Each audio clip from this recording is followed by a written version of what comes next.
Lucky Tracer Path. Ooh, free bundle.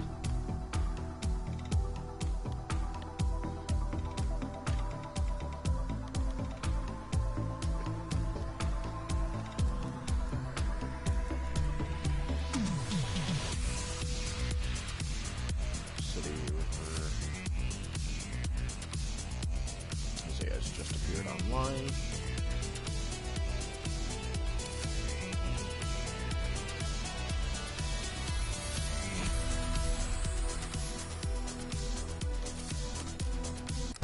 Claim the free bundle. Gotta claim the free bundle.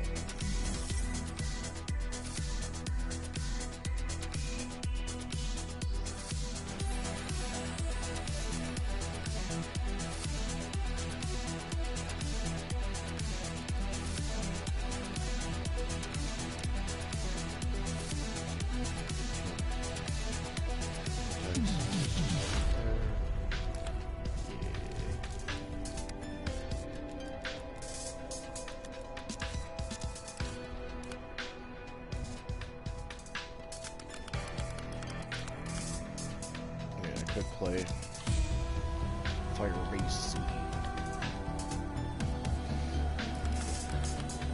Well, let's check the progression. You kill 100 enemies with Molotov.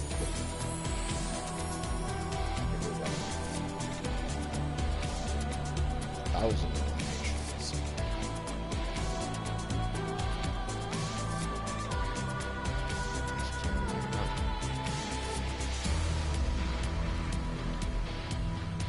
Revive yourself using Tombstone or Soda 2 times.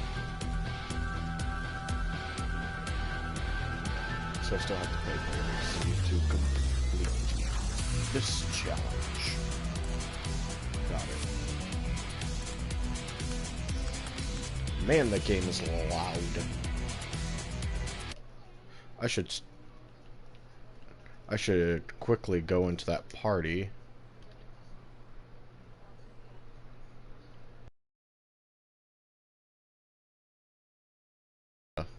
Put myself in the party. Oh wait, we're not done yet. I gotta add a player to it.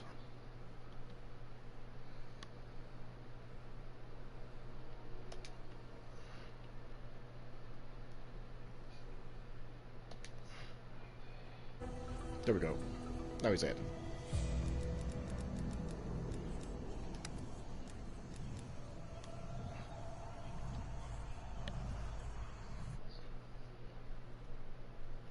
I should ask Jose to...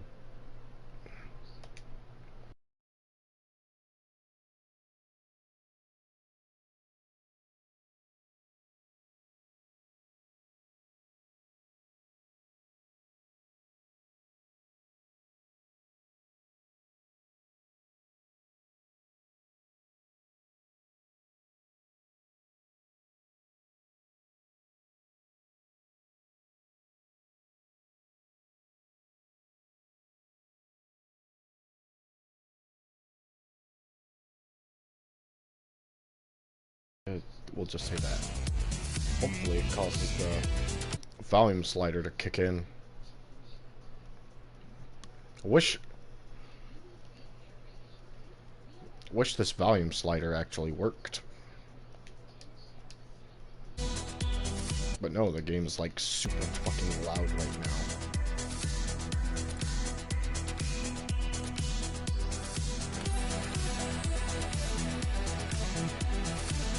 Yes, I know notifications go away.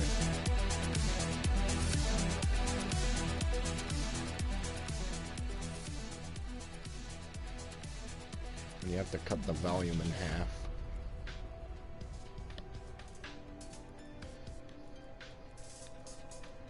Or actually...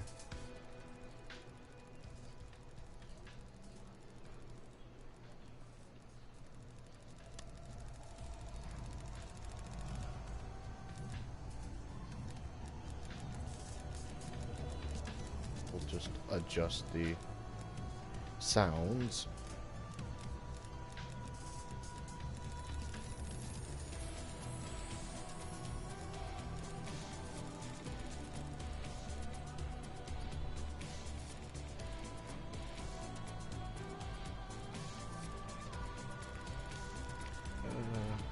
75, 80.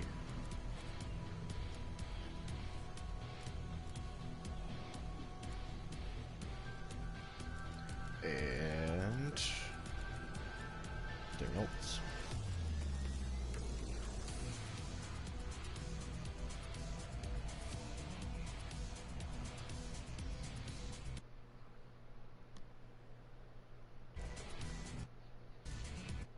Wow. That's just a sudden difference. Just you're listening, then nothing. Nothing at all.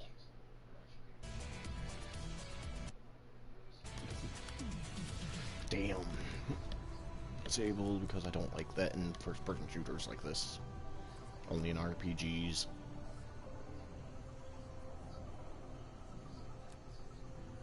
Damage-based hit markers, which is only in zombies.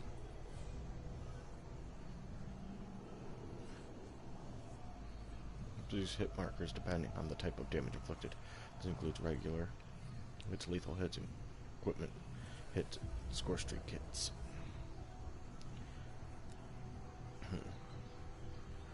Ally health bars. Not health bars are always hidden in the hardcore modes.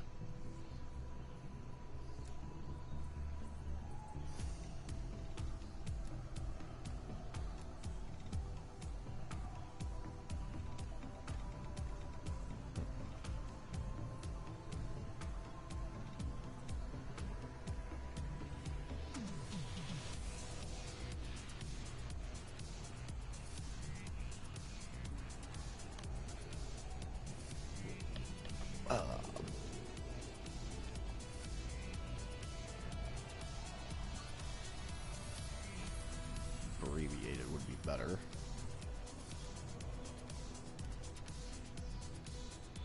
Horizontal compass. Oh. Only in effect for zombies.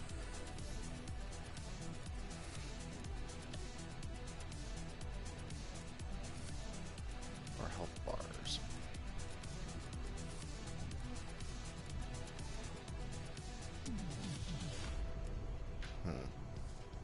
Always show either the names, health bars, or both.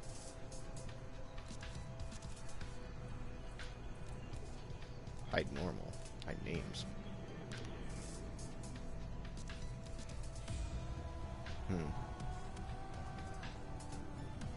In-game alerts and stuff. Okay, that's the advanced stuff.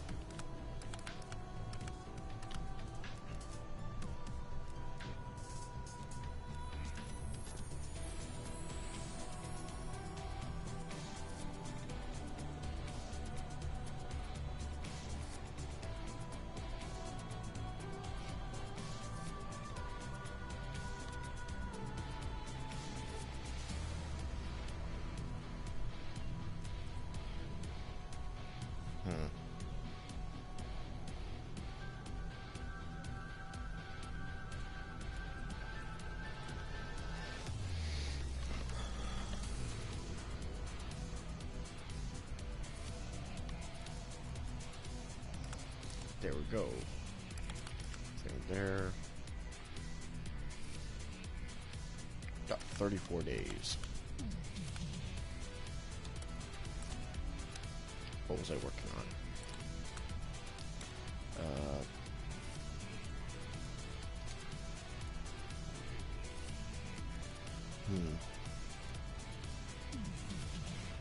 Crafted equipment.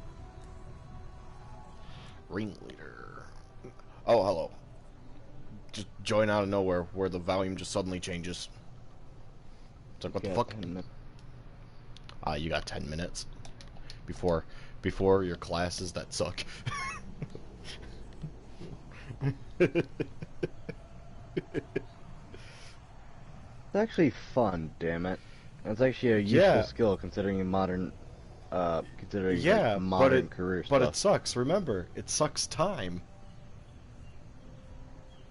Remember, if you're having fun, time flies by quick. It's because that very thing is sucking away the time you have. Then again, considering I wasn't on yesterday, if it's fun, I'm trying to finish. And if it's fun, it sucks faster. That can be taken out of context in so many fucking ways. Yes. I know it can. But do I care about it? Is the question. And no is the answer.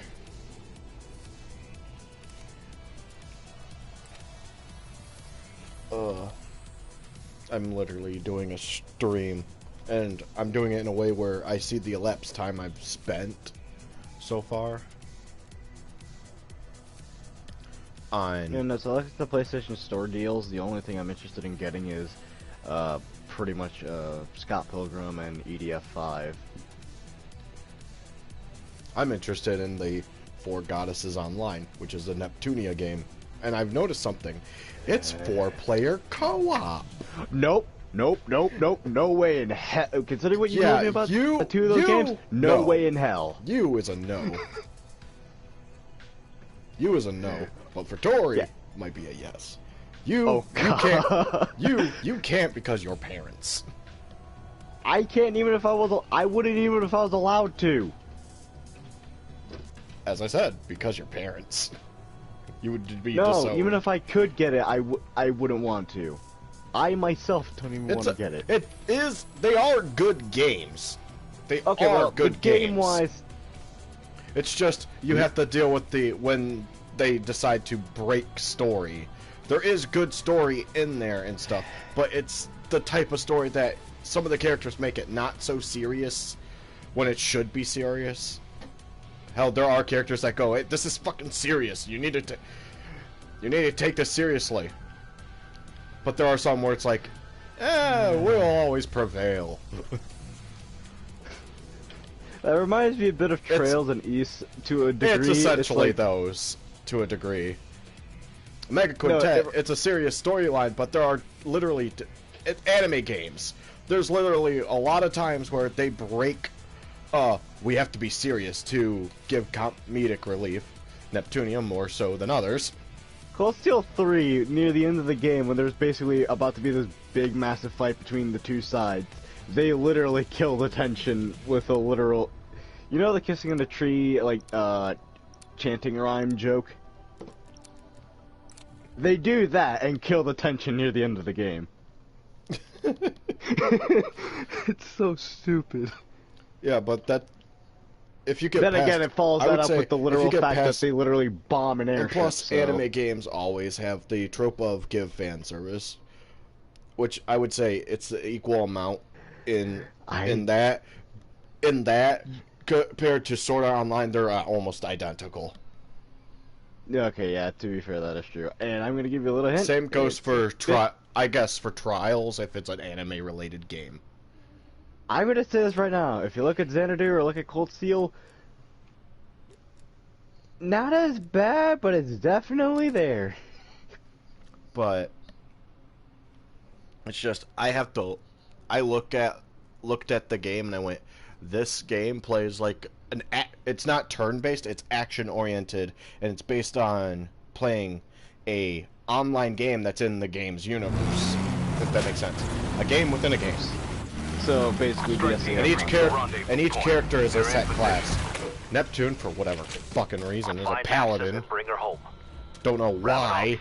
My team's in You can't position. let a paladin that breaks fourth walls be a paladin. The soldiers of Requiem have arrived. Heavily armored healer, that's a paladin. It is time to spill unclean blood. God damn it. But yeah, no, game-wise, I looked at what the little bits you showed me. It's like, I understand how the game works. I can see that the game is definitely something, if it was just for the gameplay-wise, I would probably enjoy it.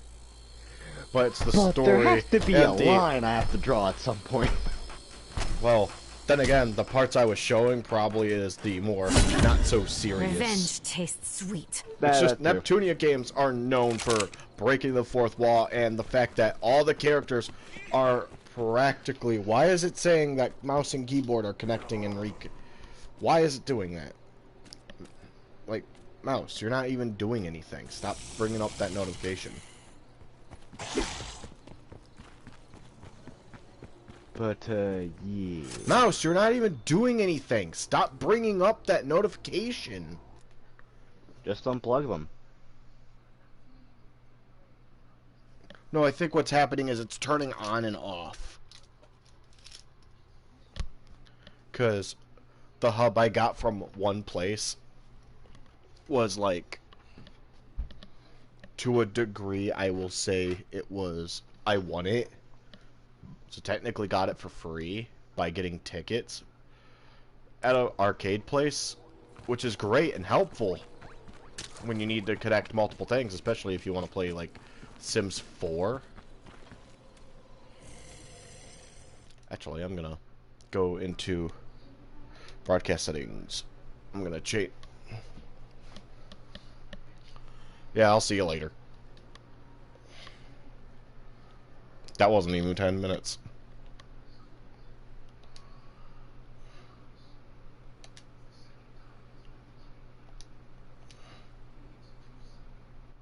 That wasn't even 10 minutes.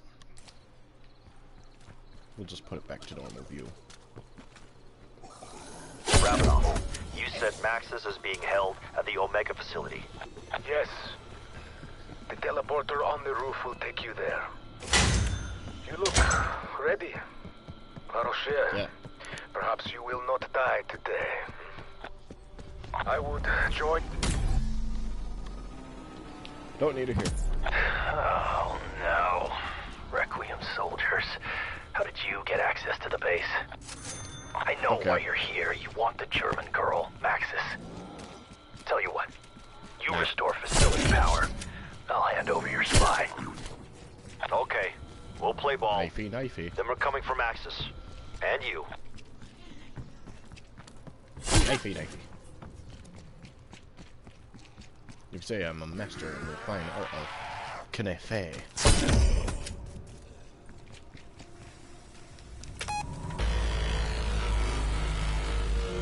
With equipment, it says.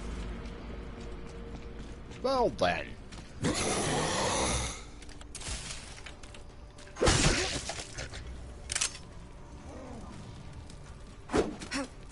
Fuck. I only got one of these. You gotta make it count. Fuck! It went through! Ooh, I got 2 of them. Which will make picking one up easier.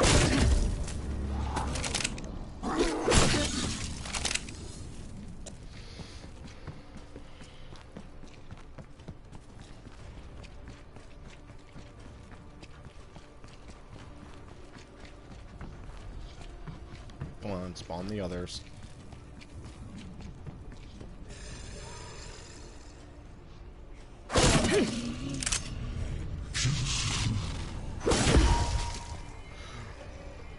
Pick it up, but don't grab the nuke. I knew a power-up was coming, but I didn't know that one.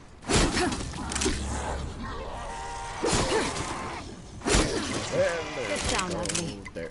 Them dead. That one dead. That one dead. Hello. That one dead. There was That one dead. How many people? Zombies.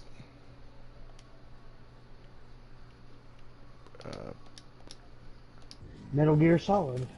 Even though it's actually not showing what I'm playing at all. Mm-hmm. Oh, by the way, you have noticed that you've seen the screenshots of the stream rules, right? Yep. Okay, just I have to ask and make sure because being part of this means you agreed to those. Yeah. Kill any zombies in the courtyard. Well, looks like I'm taking the portal.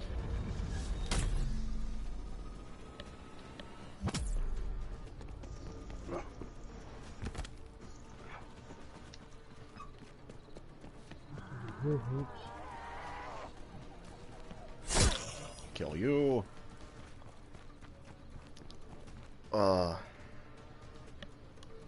But yeah, I'm playing zombies while thinking of Pathfinder stuff. Nice. which is my tabletop D&D game. Pathfinder is essentially a better version of 3.5e. Oh yeah. Yeah, that's pretty much what Pathfinder is. Well, there's two editions of Pathfinder. There's Pathfinder First Edition and Pathfinder Second Edition. First Edition runs on the 3.5e system. Second Edition is Pathfinder trying to run something similar to...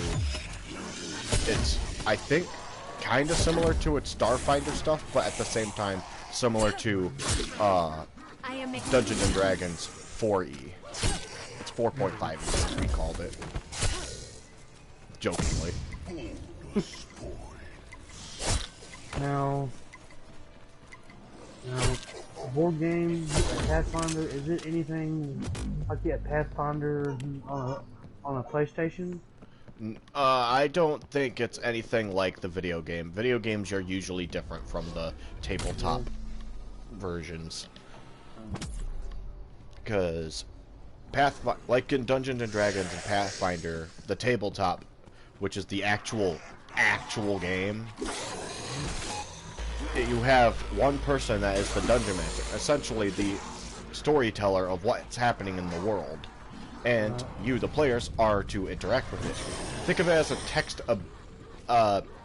text adventure game where you tell the DM tells you the scene or what's going on around you, what you see, where you're at, and you,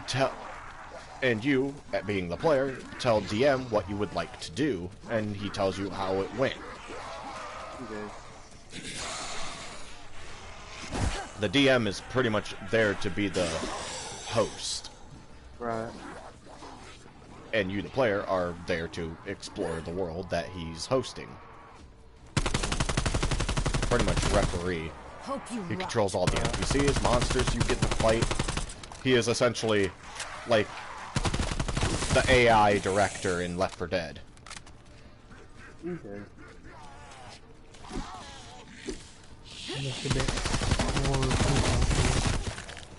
More players means more of a parties. Well, bigger party size means bigger adventures have to be made and tougher challenges, known as CRs. Well, CRs is the challenge rating on creatures and stuff, which you use this. The DM uses this to determine if a challenge is too tough or too weak for a party.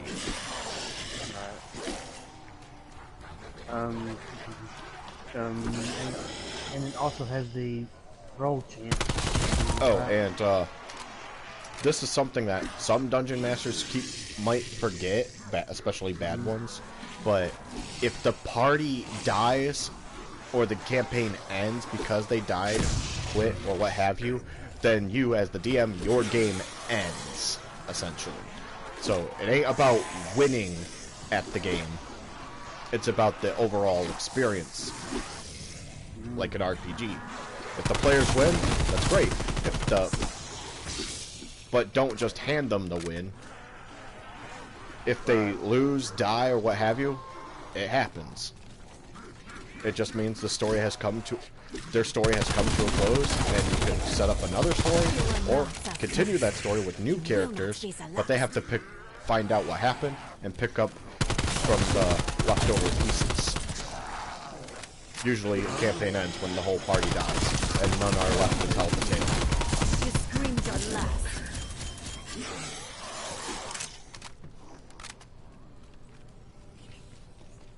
That's usually how I run it. If as long as one party member lives to tell the tale in a campaign, the campaign still goes. But if the whole party is wiped, that's it. Game over. The campaign ends, and it fades to black. Try again from the beginning. Are you mostly a dungeon master then? I am the Pathfinder Dungeon Master. I was first a player to a degree, but never finished a campaign because Brian had a campaign, but never really could get finished. All you deserve. Then he decided to give me all his Pathfinder stuff as a Christmas present. Oh, nice. While he goes and gets Starfinder stuff, which is essentially space Pathfinder.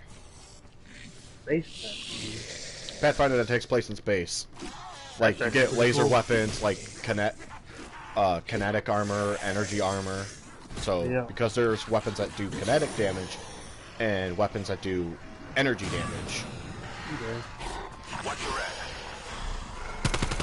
I didn't know that was like actually a thing even. Space Pathfinder. I just thought of it as like a freaking wizard, spells, clerics, and stuff like that. I mean, there is stuff like that in Pathfinder and Starfinder. like anything. Ammo crate, oil drum, toilet. You still have your classes. Just Pathfinder has clerics and heal and your typical warrior and stuff. But they also have somewhat different classes. Like, unlike 5e where things are simple, like, I'll give you an example. True Strike. The spell True Strike. What it does in 5e, which is, I'm going with the famous D&D 5e True Strike.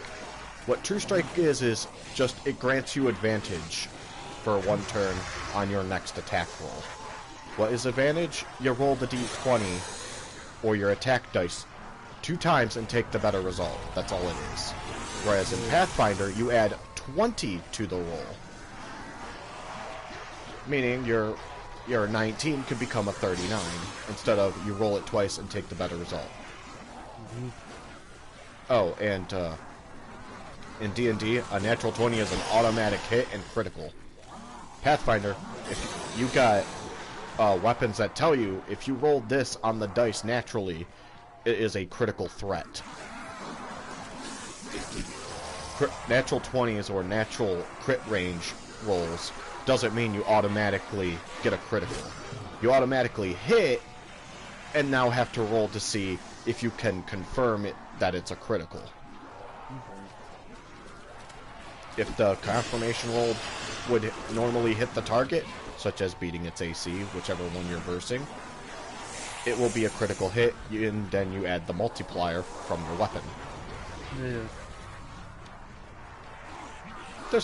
Pathfinder's kind of complicated, but once you learn it, it's actually not as complicated.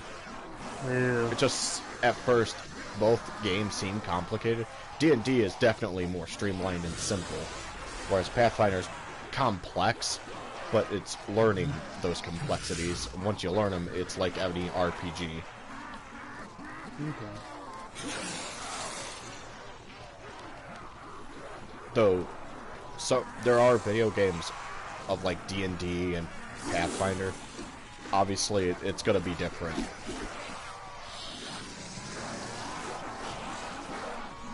There's a lot of zombies.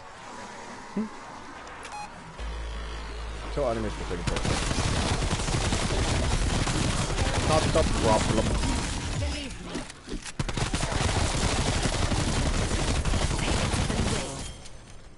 I could claim a legendary reward. Nice. I need to change some settings with the audio. This is a lot of dead bodies. Dialogue. Put these up.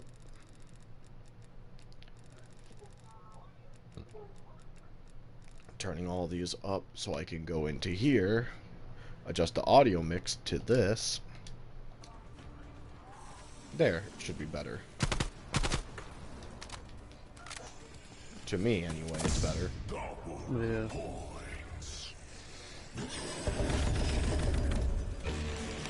It's just a perk up. Actually, it's Deadshot. Nice. Actually, with Deadshot... Yeah, zombie, kill me real quick. Come on. Need some help.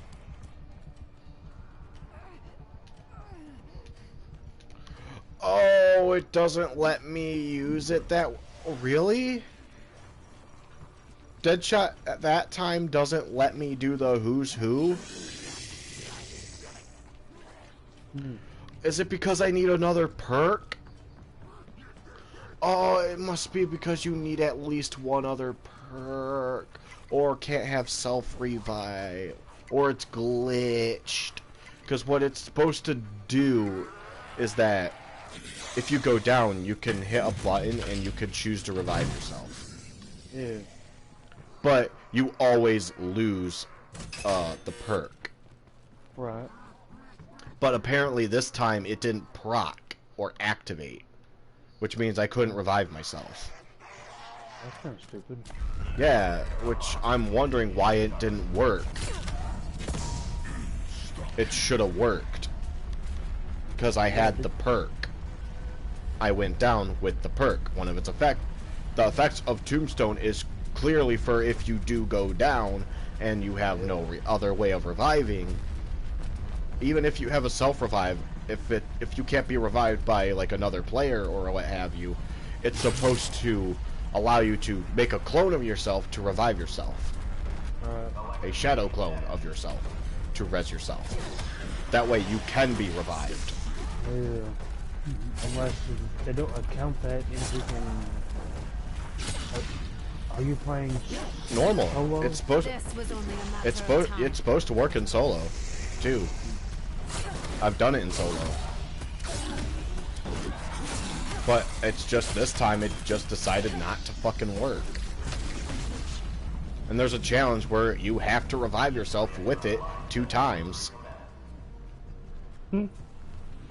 So I don't know why it decided not to work. For Max's sake, if you've heard her, Peck, I will end you. It knows it freaking has a challenge down, like, oh, I'm just No. gonna glitch this and see if I can do it. Well, actually, Call of Duty made that challenge because they knew the effects of it. They went, okay, we need to make this a challenge so that people will use the perk. Yeah. That's the idea behind it, is to get people to use the perk. Yeah. I mean, it's actually a good perk. It is. Without the freaking challenge. The perk itself is great for if you go down and you have no other way of reviving. Yeah. But thanks to quick revives, now, ability to, oh, you went down? If you kill a zombie, you can res yourself, you just lose quick revive.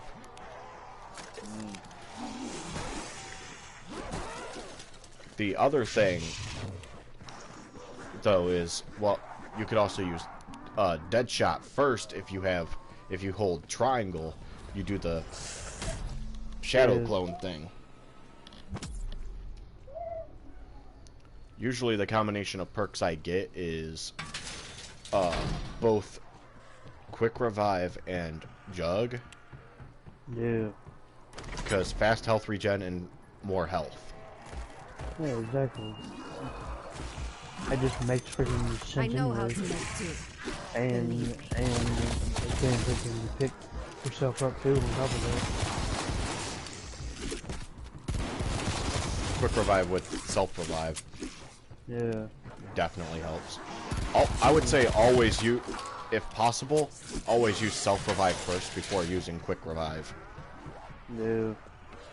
Well, for means of actual revive.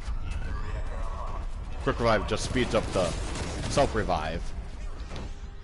If you have I would say if you have Tombstone.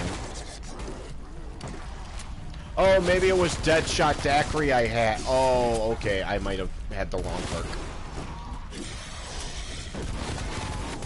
I didn't really actually look at the perk. I might have had Deadshot. I'd have to look back at it. Oh. Hey, it's early in the morning. I mixed up the 2 icons for once. I used to do that a lot with icons. I think I have one perk, but I actually have a different perk. Yeah. Well, in like Black Ops, maybe Black Ops 2 or what have you, because there were a lot more perks. Or it was 3. It was either Black Ops 2 or 3. There was a lot more perks. Mhm. In normal World at War zombies and stuff, I didn't have that problem. hope you rot.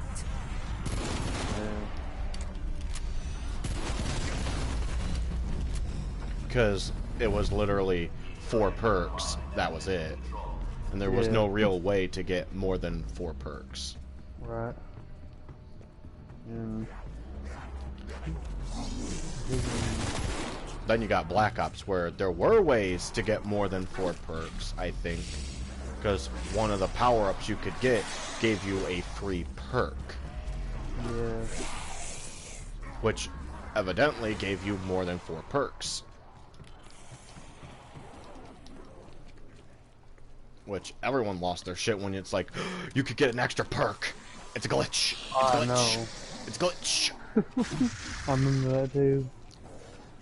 Then you got Black Ops 2, which allowed ways to get extra perks and kept it in. It's like, that's a feature. Getting the extra perk, you have to do ways to get the extra perk. Yeah. Hell, Tombstone Soda.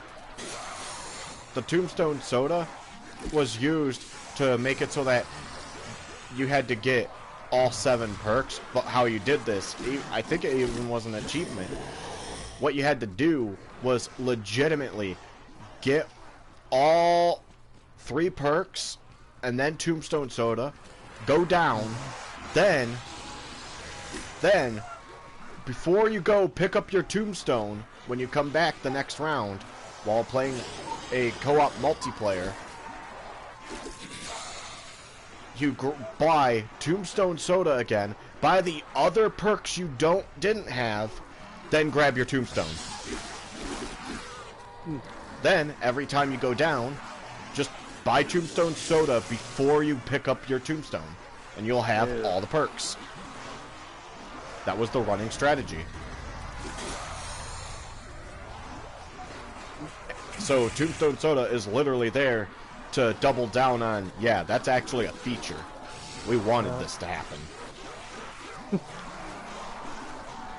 Or it was like, oh shit, players found out they could do this. Actually, that's a good idea. We're gonna make it a fucking feature. And if they figure out that this perk can allow them to triple the effects and have all the perks on the map at once, then that's what we want. We want to see if they can figure out how to do that. And we did. Because they made it an achievement, I believe. Which is to get all perks active on the map at once. I don't think I got. I think there was an achievement. I didn't play a Black Ops 2 Zombies enough. But then there's 3 which had the gobble guns, which one of them was Perkaholic, which its effect is literally give you all perks on the map immediately. 3, I barely played it. There was also another one called Soda Fountain, where when you buy a perk, you get a perk for free. And it allows you to buy past your 4th perk. So you essentially you're buying perk 1, 3, 5, and 7.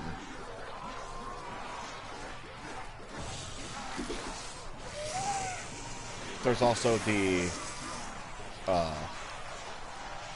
what was it? The killing zombies in mission control, okay. But there was also another perk which was very helpful. And that was the self revive perk. Where if you kill a zombie while downed, you will revive yourself and you get to keep your perks. Right. There's also one. It also it had 3 uses, so you could literally pick yourself back up 3 times. That's how freaking first that Black Ops 1. There was also another. I think there's no. This is 3. Gobblegums were 3. But there was also another one in 3 where if you are near a teammate, you will revive yourself slowly. Revived while having the Gobblegum lets you keep your perks. Like you did not lose them. And I liked those fucking, I like those fucking, perks. I really do. Because there were, or those gobblegums, because it lets you keep perks. But you had to think carefully because you only get so many, and they were mega ones, so you had to spin a box, and you only get so many uses between games. It's like, oh, you only have 5 of this mega gobblegum. If once it's used up 5 times, you have to leave the game, spin the fucking Ethereum gumball machine to craft them, and hope that you get more to put into your loadout. Because if it runs out and you go to get the gobblegum and it lands on it, but you're out of them, it will show up a white gumball and say, "Out of this gobblegum. Too bad. Try again." Well, that would suck. Yeah, that's why you have to be very careful of which ones you put in there. Indeed. That way there's some that you can still get and have an effect, which are the common ones. You always have unlimited of the common, but the mega ones is the ones that give you the ones that keep all your perks, or get all the perks on the map. Which are crafted ones, but you only get so many uses. Even if you go to if you end the game and go to and start a new game, it checks to see how many of something you have. Like, it's literally one of those like phone games, like, or Genshin Impact, where you have only so much energy. But if you're out of energy, you can't do certain things anymore. Yeah.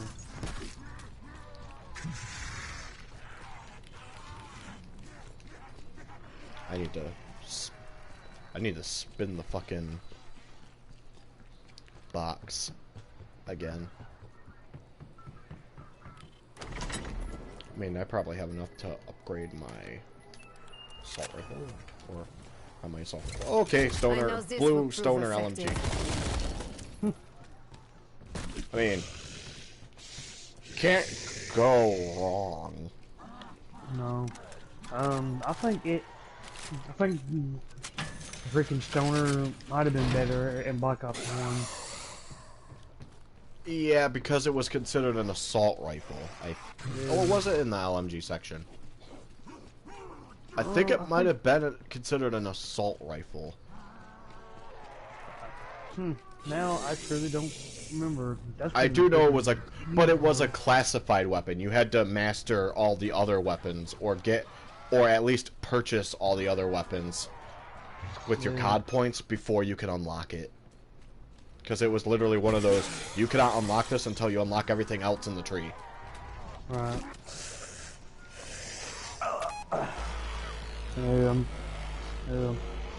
It's like one of the last ones you get.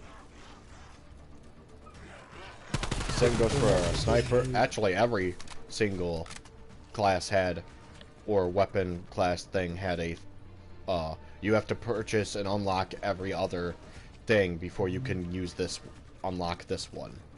Yeah. That's what I liked about Black Ops 1. You had to earn money, or what COD points were. Yeah. So, well, I guess it would be now called COD Cash. The equivalent to essentially Warface dollars.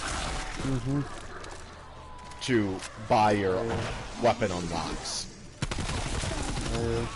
Which was pretty cool. And you had to earn it by actually playing the game. And based on how good you did you earn more or less? Does not apply in zombies. This is not hard. I've been doing it a long time.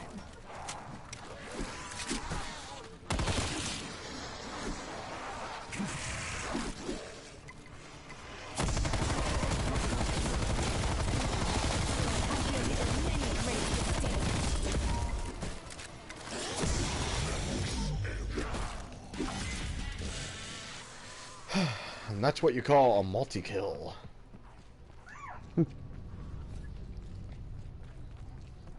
LMG plus laser sight, aiming at the head of every zombie. Multi-kill, anybody? Everything perfect.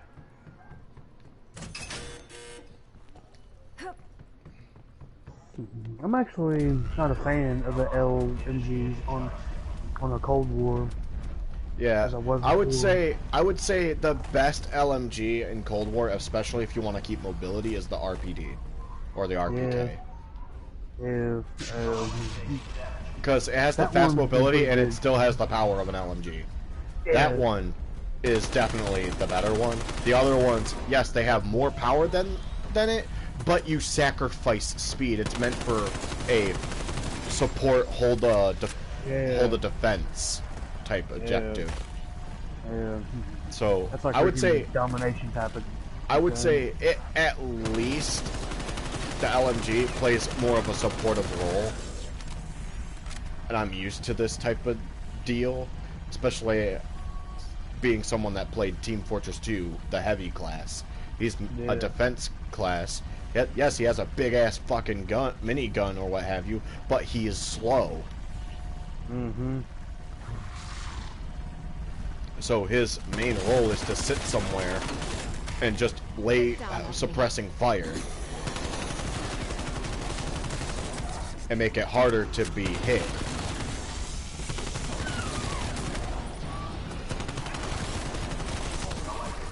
Or to support his teammates with suppressing fire in any way that he can.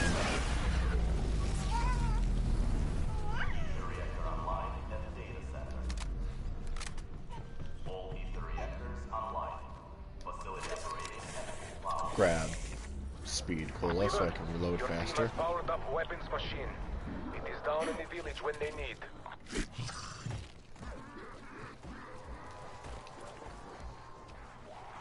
I have enough to upgrade my gun again.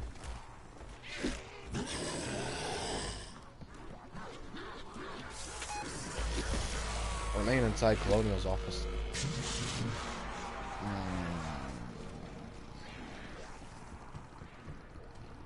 That one's a difficult one.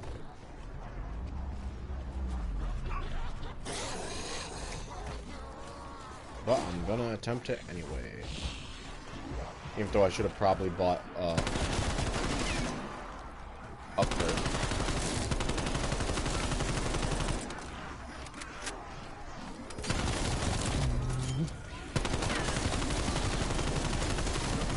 Take it to the grave.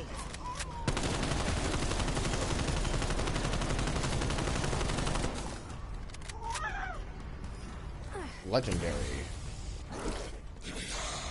I like Frenzied Guard's slow the zombies down effect, which is tier 5. Yeah. Because as long as they're slow, they really can't hit you. Plus, if they hit you, they take damage anyway.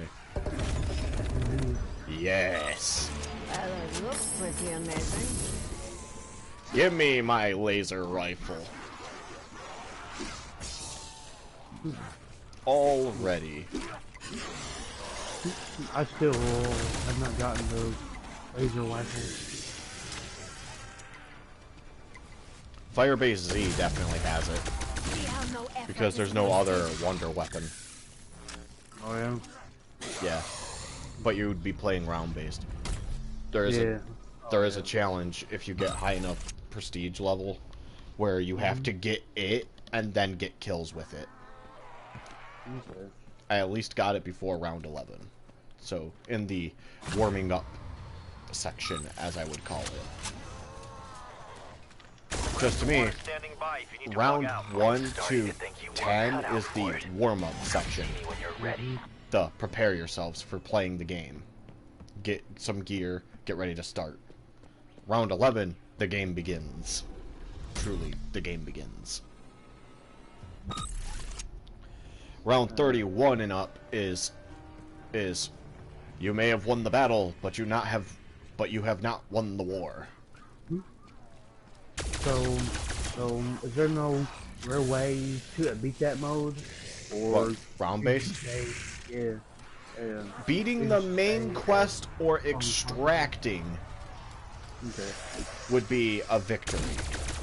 Note that the main quest for Firebase Z, if you do complete it, you still get the calling card and the rewards related to beating it, but the game will still call it as a defeat. Strangely.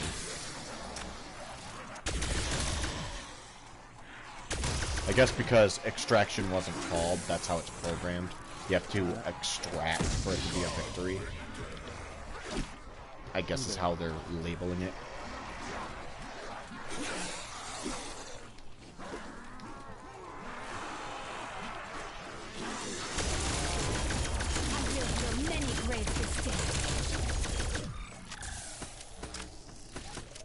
And I would say, once you do a main quest once, you don't have to do it again. For sure. There's no point in doing it again, other than getting a calling card proving that you did it. And I don't know if they're gonna pull a, you have to complete the main quest type shit to be able to unlock anything. Yeah.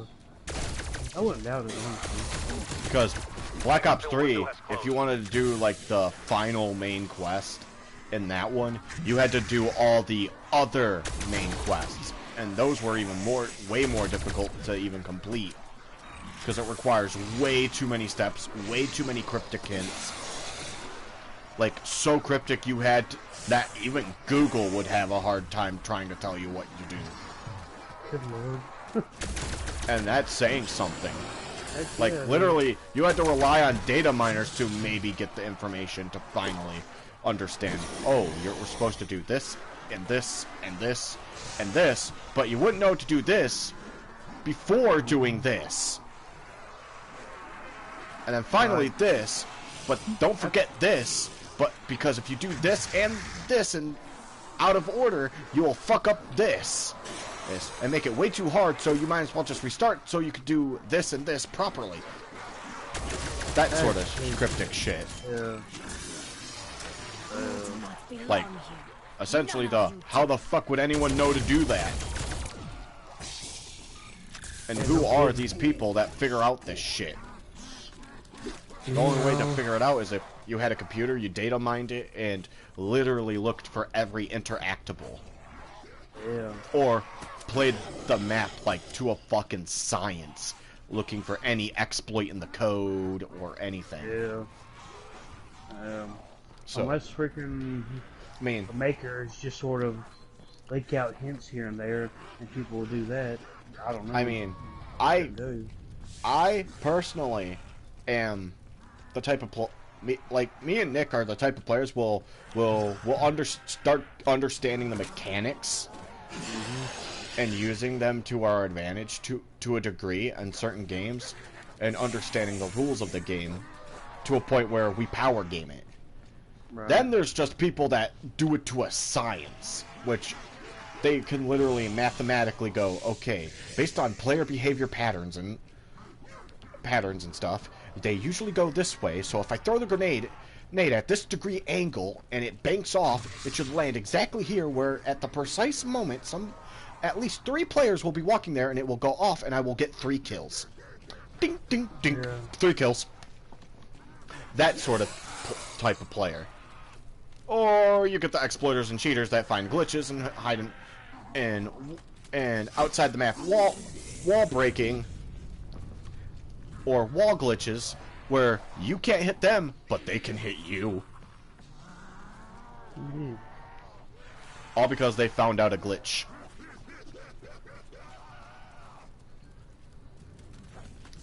It's like, really? You couldn't play the game fairly? You have to resort to cheating? Okay. We see how it is. Have fun resetting to level 1. Essentially. And making a new account. Because you're not playing anymore.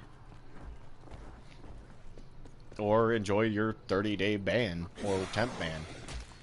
To hopefully learn your lesson as to why you shouldn't do that. Yeah. I agree. It's like, don't play... I mean, cheating in a game, you're not taking a shortcut, you're not really progressing. Yes, I know Sakura says this, but it does have a point. You took a shortcut, you didn't improve, you didn't grow, and you've gotten really nothing to show for it. Yeah. You cheated. You cheated, you didn't really work for anything, you didn't earn it. I mean, yes, I know there are cheats that give you, like, maybe weapons and stuff too, or what have you, or maybe some wacky stuff. There are some things I would say that's fine. Yeah. Like big head mode on fucking 007, that's wacky. Paintball mode Yes, on 007, that's wacky. I'd say that shit's fine. But when you go unlimited ammo, or weapons are more powerful, or get all weapons, that's where I start going, okay, hold on, you need to stop. Normally, you would not have such things on said level, or what have you. Okay, cheater. You took a easier way. Play the game as intended. But if you're gonna play online multiplayer, don't fucking cheat. Just don't. Yeah, I mean... Don't give yourself an unfair advantage. There are exceptions, in my opinion. There are exceptions. Like... Killing Floor is a good example. The mods that you can download and install, such as custom maps and custom weapons to try out in a game, because that game is mainly co-op. That, I would say, that's fine in an online game. You're just adding stuff to add to the overall experience with everybody. Of course, you only can play in custom games, but you're still adding an overall experience to everybody. Same with character mods to apply different character skins to where you're playing as anime characters instead, or what have you. This was only a matter of time.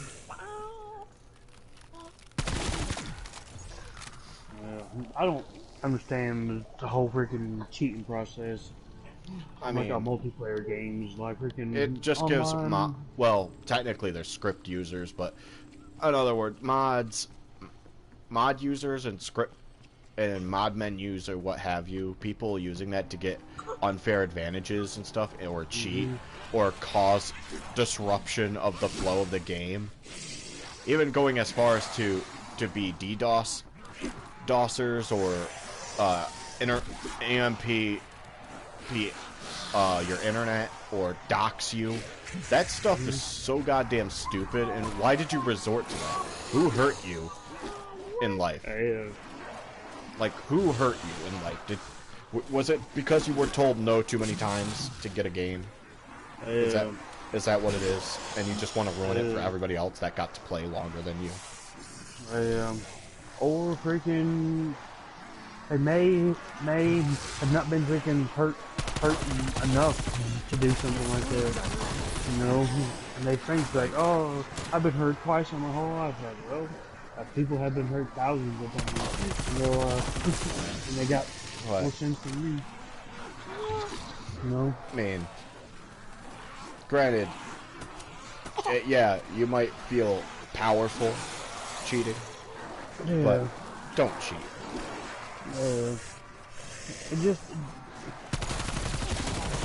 It just ain't fun all around, you know.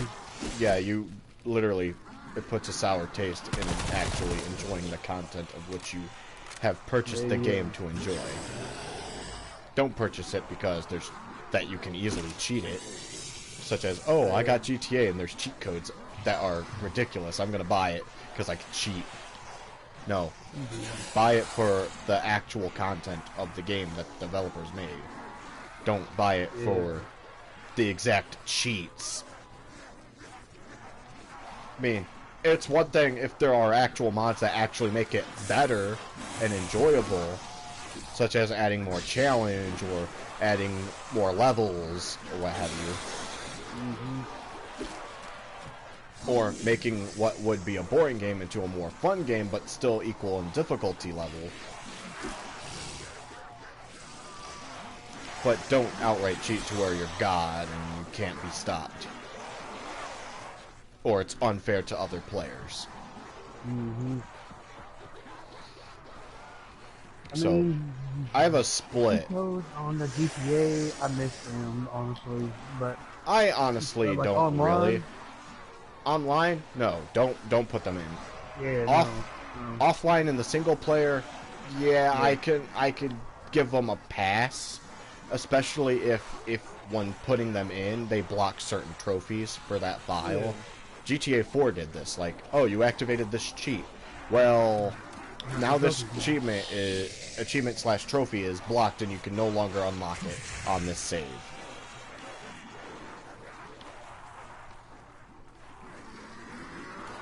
And with that, I waited. I mean, obviously, I knew there were certain cheats. I tried to play that game literally without cheating, but also at the same time beat it to get the Liberty City Minute, which is beat the game story in 30 hours of total playtime. Wow. This includes off-mission time, because it goes by the in-game clock. Okay. It's like, oh, you've spent your total playtime of this game, even though you were not on mission, has been this so far. You only have this much to get that achievement or trophy. I got the achievement, but obviously transferring over to PlayStation, I no longer have that, because that's tied to my Xbox account. I switched to PlayStation because I honestly at the time thought PlayStation had better games. I mean, yeah, Xbox, it has Halo, it has Halo, it has Gears of War. Those games really were not my favorite games, but you want to know what the PlayStation 4 offered that I personally made me get it? Dark Cloud and Dark Cloud 2. Those are PlayStation only games. It's like, yes, give me a PlayStation. And hell, the major turning point was because I was into Sword Art Online, the Sword Art Online games, and I went, wait, there's fucking video games of them? Like, actual video games? Play the game, it's like, cool. I'm playing the games. Then you realize how fucking easy they fucking are, and it's like, why did I get this game? I mean, it's enjoyable. I like it. But, at the same time, I am proving I can beat this fucking game under-leveled. Hell, look at Hollow Realization. I beat that fucking game. I'm under-leveled. I'm beating things level 200-something, and I'm only like... Or 300-something, and I'm only like level, like, 50... Around 50 to 100 levels below it. Good lord. Yeah. Wanna know why? It's all about just... Your normal attacks, sure, that ain't gonna do jack shit Special on attack bosses. Your special attacks, your sword skills, that is what kills everything almost in one hit. Wow. A normal enemy that's higher level than you takes maybe 4 or 5 hits. It's all gear based.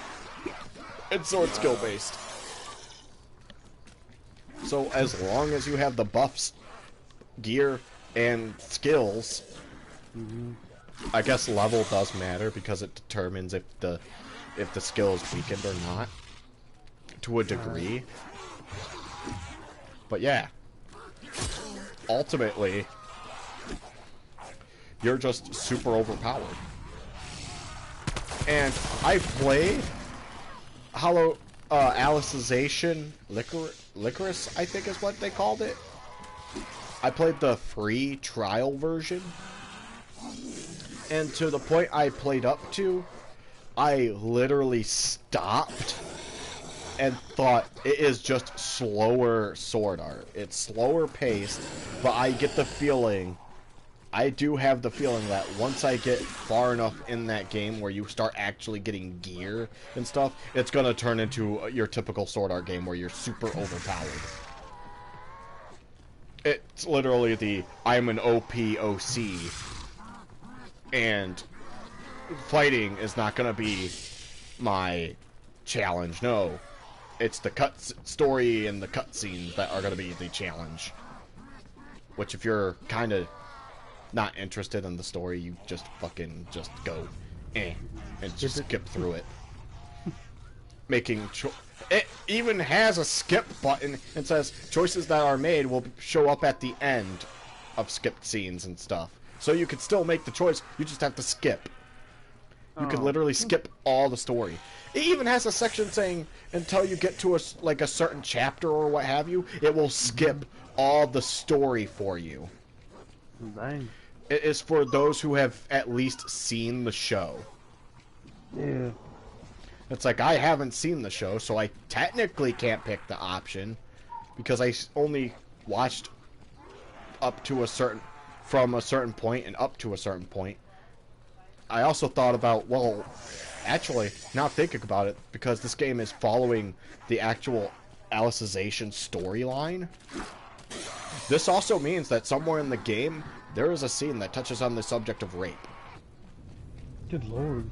Yeah, they had a story scene in the anime and manga where these two captains were going to essentially have their way with their students, but due to situation, the thing is they couldn't get rid of it because it was actually a character development plot line where a character breaks the taboo index. His eye blasts open because it explodes from going against it, but he breaks free from that taboo index and has free will and no longer has to follow it. And eventually gets healed. And still doesn't have to follow that taboo index. Which the taboo index is a thing that keeps you from going outside of what you are allowed to do. And people really hated that fucking controversial thing. It's like, that was way too much. This show sucks. That type of deal. But at the same time, it's there are stories where it touches on that. It's hinted at throughout the whole series on multiple different characters, and I'm guessing no one really picked up on it until now. It's like, now you notice it? After all this time? Like, where were you?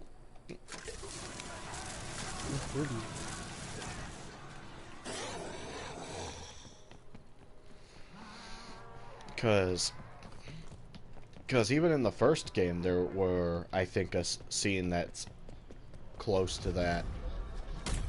Yeah, in the Sword Art Online 1, I would say, 1, Season 2, where it's about the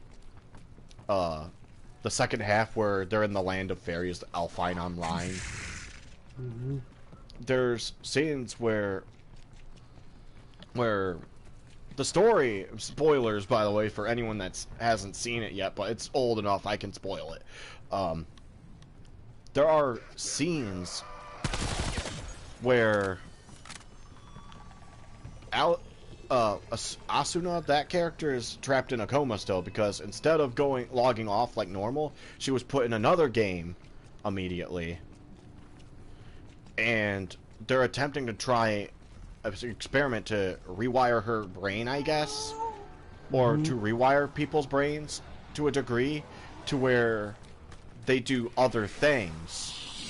The idea was to make it so that Asuna, once the project is ready and they can fully tamper with her brain, to make her like somebody else and pretty much become a slave. Obviously, didn't go through.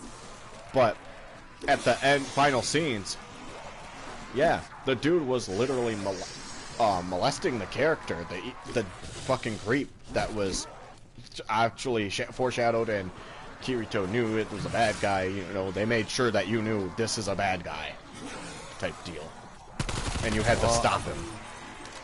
Yeah, in the game world of the anime, the dude was obviously had apparently free will to molester.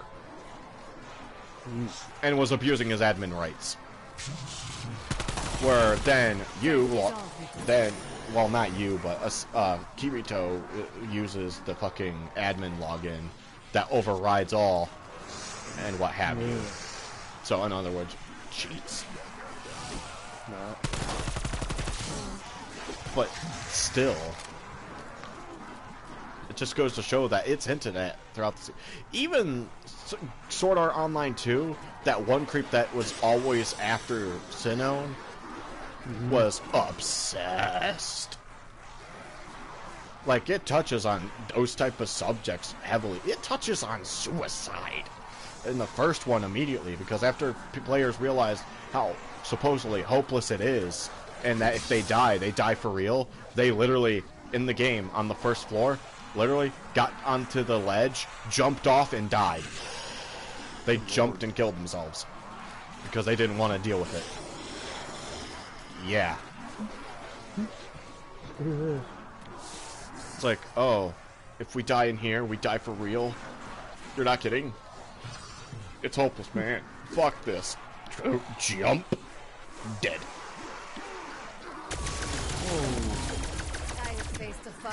Is there a freaking first-person Warhammer game? Vermintide 2? Yeah. It plays kinda like Left 4 Dead, but Warhammer style. I want to say that's how it looks, and that's what I was told it looks and feels that way. But then again, Back 4 Blood is coming. Yeah. Which is from the team that made Left 4 Dead. And it's gonna have that Left 4 Dead feel. Right.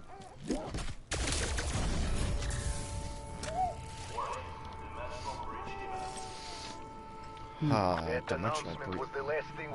I can bring download it. I got the freaking PlayStation Now thing. PlayStation Now, where you can play the certain games by streaming it. Yeah. A few you can download.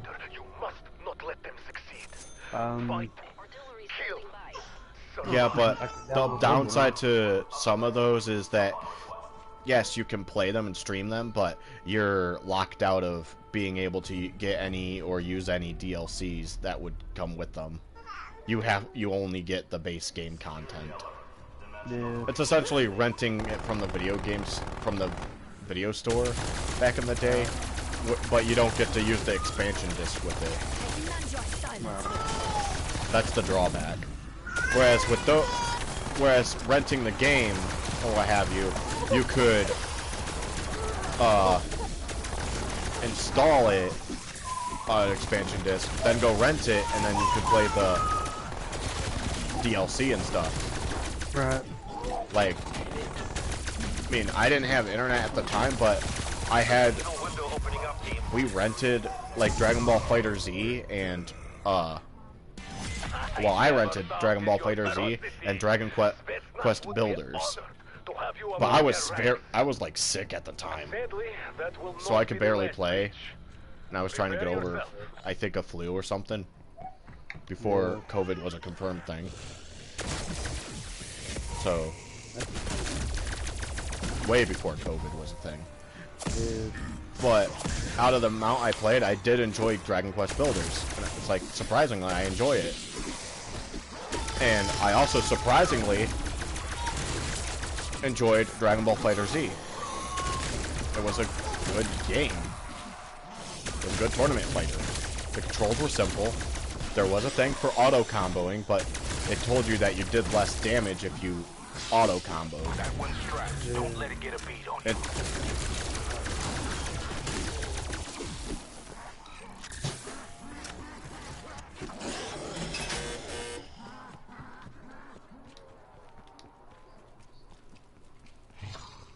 Hey, we got friggin' Sonic on here.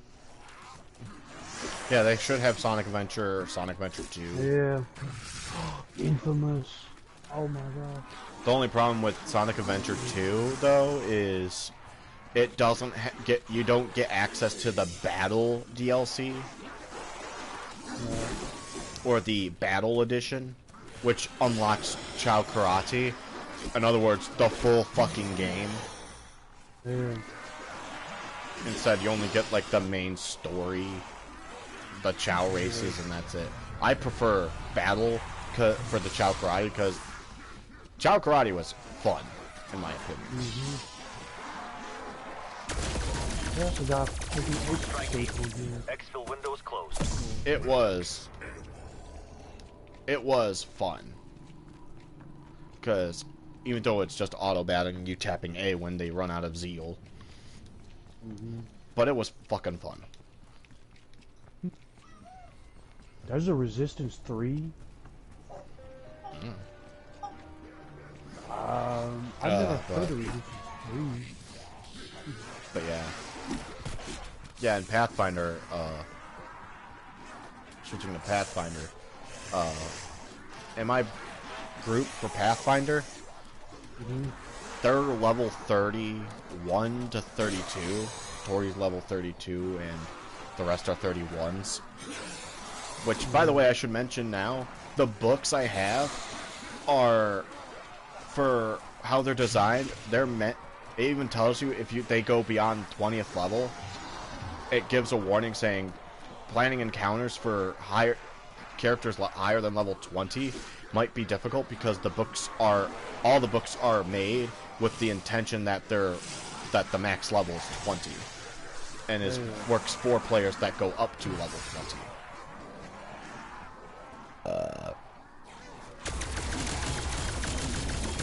And that there are some rules to going beyond 20th level.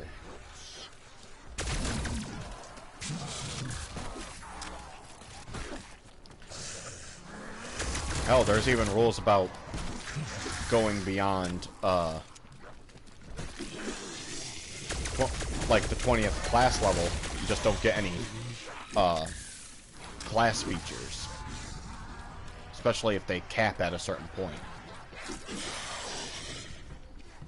Like, you don't get any new features for your class levels. Like the bonus, like the fighter. I found out that the bonus feat applies even after 20th level, because it says every 2 levels after the, like every 2 levels you get a bonus feat. Like at level 2,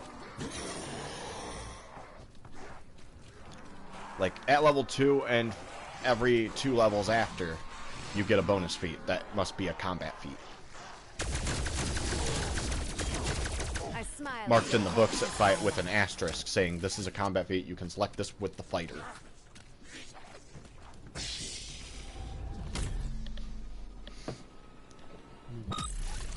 But yeah, I will agree. Designing encounters for a level 30, for a party that's above level 20, is definitely quite difficult.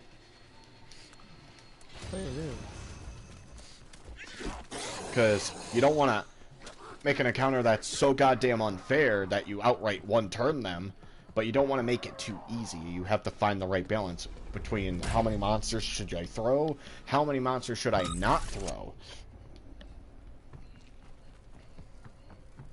what monsters to throw, what monsters not to throw.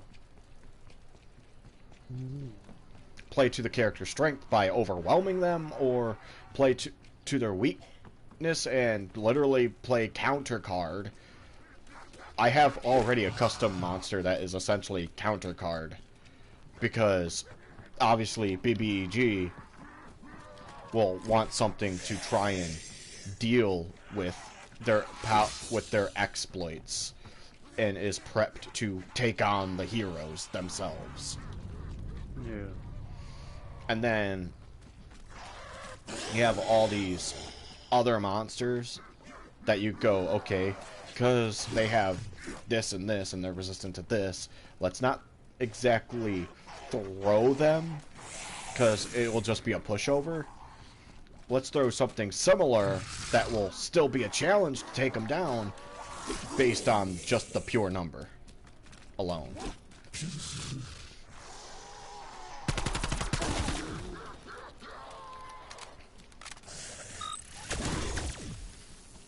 It's like, Jesus Christ.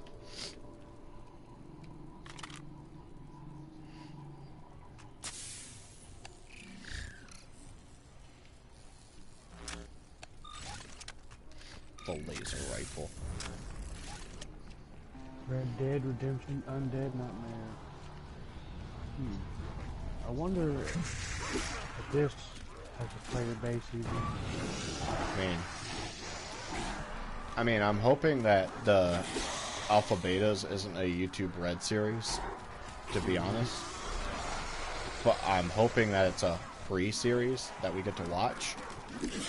I'm gonna assume that members get to watch it early access and ahead of time, and the rest get to watch it later when it becomes free. Requesting artillery inbound. You screamed your last. Pointless lies.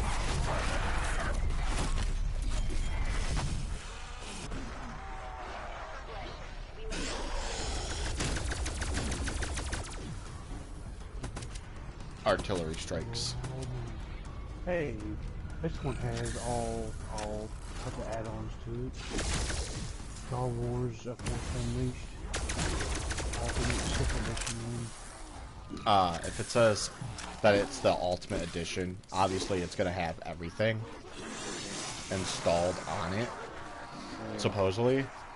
But some editions obviously are going to be the whole, you still have to install them.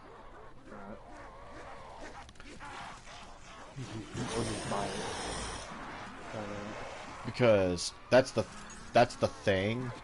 Because some Ultimate Editions is you get the other DLCs free access with them, or there's a code with the game that gives you them for free, or gives you the season pass for free, but you still have to go and download them. They're not included on the disc. Whereas some, like Scott Pilgrim the Complete Edition that we get now, is literally, it has the 2 DLCs that was part of it the original on the game files. You don't have to go get a download. I'm going to download this freaking Tide 2 and try it out. I have also heard talk of a Force Unleashed 3. A Force Unleashed 3. Yeah. Hopefully it's better than the second one. Because I do feel the second one... I do feel like the second one, yes, it introduced... what was it? It introduced a rage mechanic to go... which is essentially Devil Trigger from Devil May Cry. But the game felt short and linear. I liked the combat style of the 2 lightsaber blades. That was really awesome. But the other aspect is, like, I thought, like in the first one, I think there was, you unlocked your powers. That one, you kind of just almost straight up get them. Yeah. The first one, you had to unlock them by leveling up. And the second one, it's like, oh, you just get this power because you reach this level.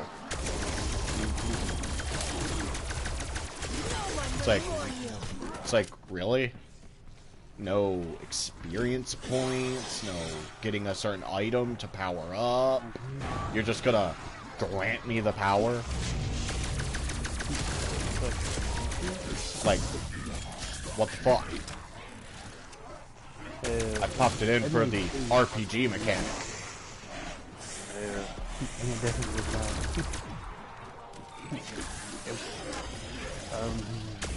That's like buying a Sonic game and there being no Sonic. Yeah. Or a Zelda game and there's no Link in Zelda. You're like the fucking mailman running around delivering mail. And it has nothing to do with the Zelda universe. Fortunately, I did not feel like the Star Killer at all. In that, freaking, I like Star Killer, but he is definitely way too freaking strong. But he is like incredibly powerful. Yeah, not as powerful as people might think. I mean, you want someone more overpowered but is ridiculous? Let me point you to the death battle of Yoda versus Mickey from Kingdom Hearts. Yes, Mickey from Kingdom Hearts versus Yoda from Star Wars. I'm gonna let you guess who wins. And spoiler for anyone that sees this ahead of time. Okay, I'm not spoiling the victor just yet, but I'm gonna let you guess. Well, based on what you know. Well, my first instinct is definitely Yoda, but Kingdom Hearts how Mickey. things go, I've never played Kingdom Hearts. Okay, let me give you some information about Kingdom Hearts. Say Mickey. Kingdom Hearts is essentially, think Final Fantasy, but in the Disney universes and worlds. And in Kingdom Hearts, magic power and stuff is replenishable. So if you run out, you can it goes into a recharge, and then once it's done recharging, it's full. You always have access. You practically almost always have access to your magic power. And there are spells like Ultima, which is unleashing all your magic power in a very powerful spell. There's also the stop spells, the heal spells, the barrier spells, your fire, ice, and lightning spells that are magnetism, spells that are repel, you know, all sorts of the Final Fantasy magics. Including Zeta Flare, or Mega Flare, Terra Flare, or what have you. Why do you still even try? And Mickey has multiple healing spells too.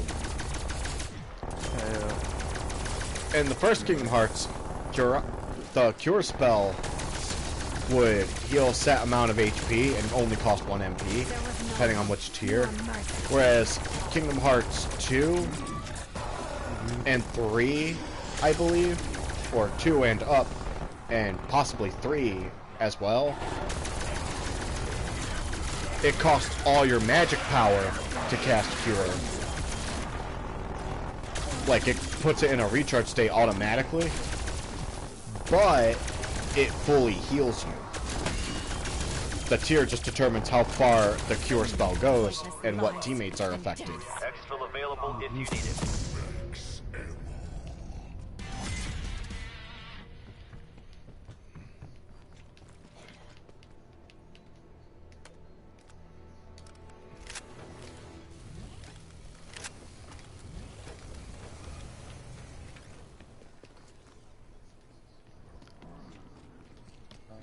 I hope this is Red Dead Undead online.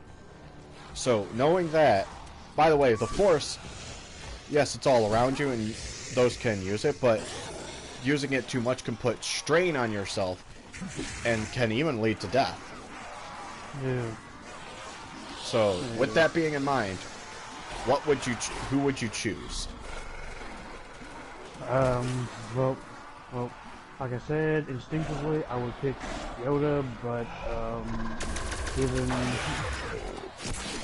what freaking I do know, Mickey Mouse is definitely all powerful and has every freaking for some reason.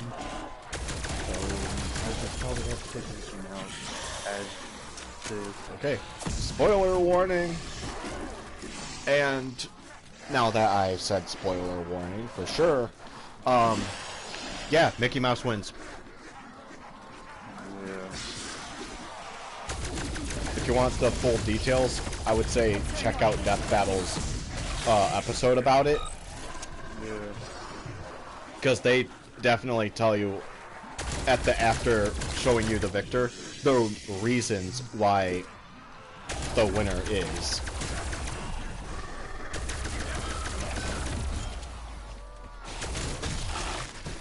I mean, the next battle is that they're going to be doing is going to be Shadow versus Rukia from Kill la Kill, or Ryuko from Kill la Kill. So, a hedgehog, an anamorphic hedgehog, rival to Sonic the Hedgehog, versus a lady with a school uniform and a scissor blade, which the school uniform, when going in a super mode, turns into pretty much legitimately a thong. A stripper outfit, in my opinion.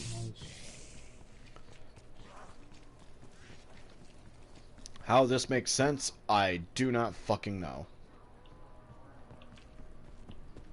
Let's get this over with, shall we? Like, I legitimately do not know how that's a death battle right there.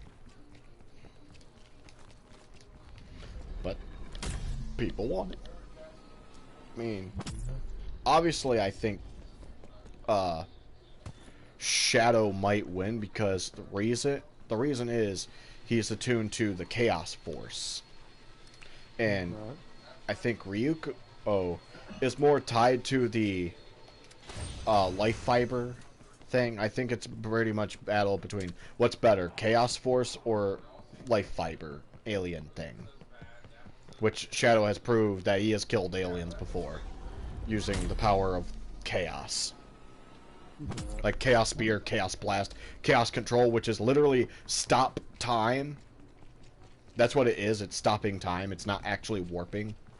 He's stopping time to warp.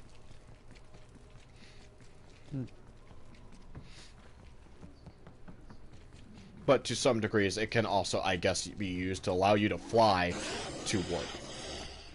But ultimately, it's just you stopping time. Chaos Control is literally controlling time and causing it to come to a stop. Or come to a slow. Or crawl.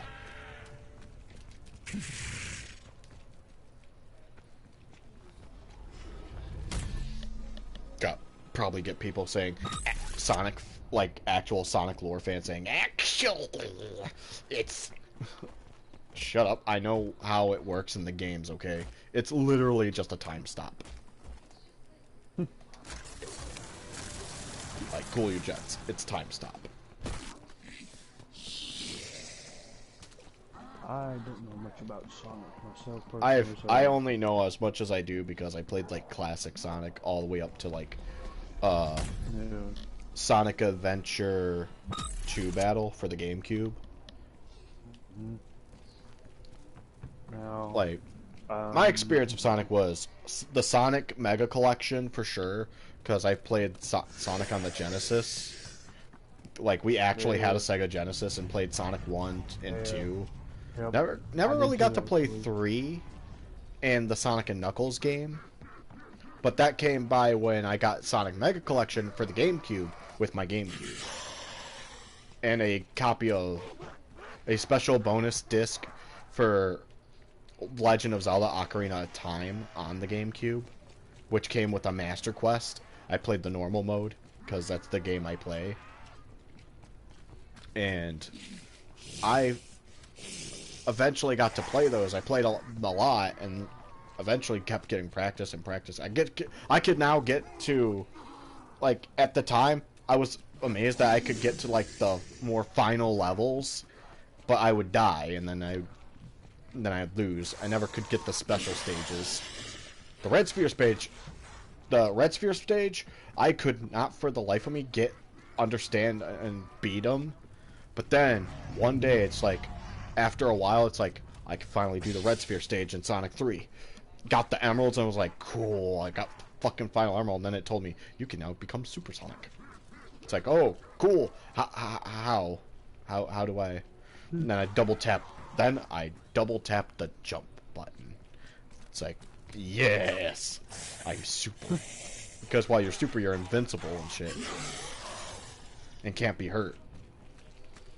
And it got to a point where I played Sonic 3 and Knuckles, which is combining Sonic and Knuckles and Sonic 3 and making the actual Sonic 3 the complete edition. I played that one when I unlocked down Mega Collection, Because to unlock it, you play Sonic and Knuckles enough times. Then you play Sonic 3 enough times. Like, just load up the game. Even if you play it for like a hot second or just get to the title screen, if you quit and then go back in and play it again, you'll unlock enough times, you'll unlock the Sonic 3 and Knuckles. Granted, you played the correct games enough times. Back then, where you actually had to unlock stuff and you get more stuff. Such as, this case, a whole nother game. Yes, it's the same game, but it's the definitive, better edition of the game. Pretty cool, actually. And definitely better choice soundtrack. It puts together the best soundtracks of both games, in my opinion.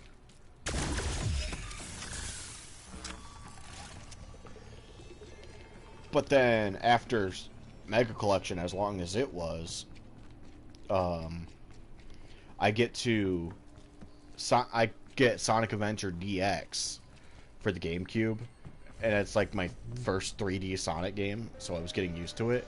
I thought it was good. I thought it honestly was good. I liked it. Then you get to play the other characters, like, okay, now I get to be Tails and Knuckles and what have you.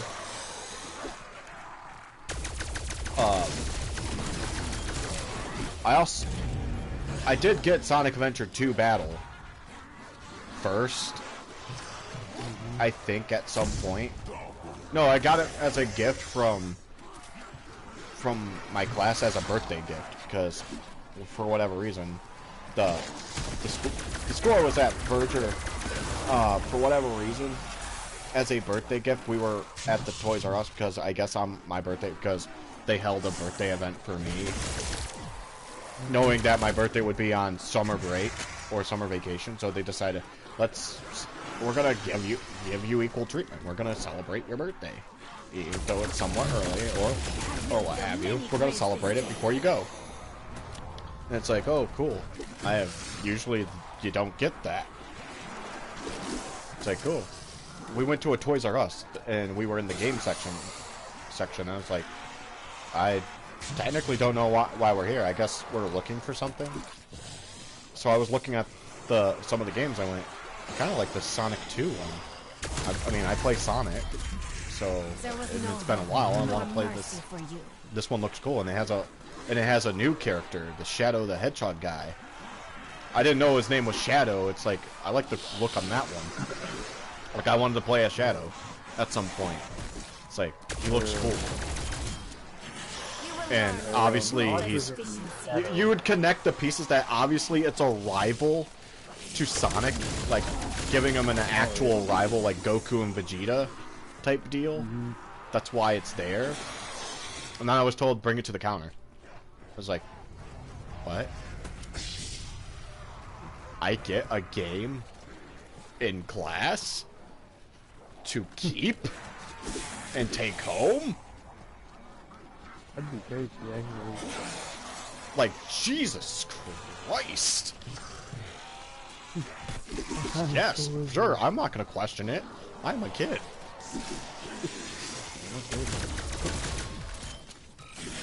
I am not gonna question it. I didn't ask for it. I didn't ask for it, but it was obviously hinted that I wanted it, but I didn't ask for it. No.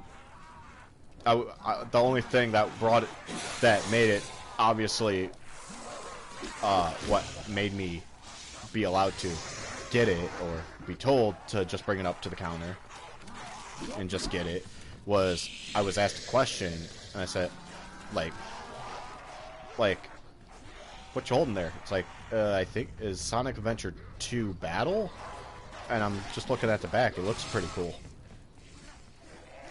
Well, kind of want to play it. I didn't ask for it. I just said I kind of want to play it. Saying I want to play it, but I'm not asking to buy it.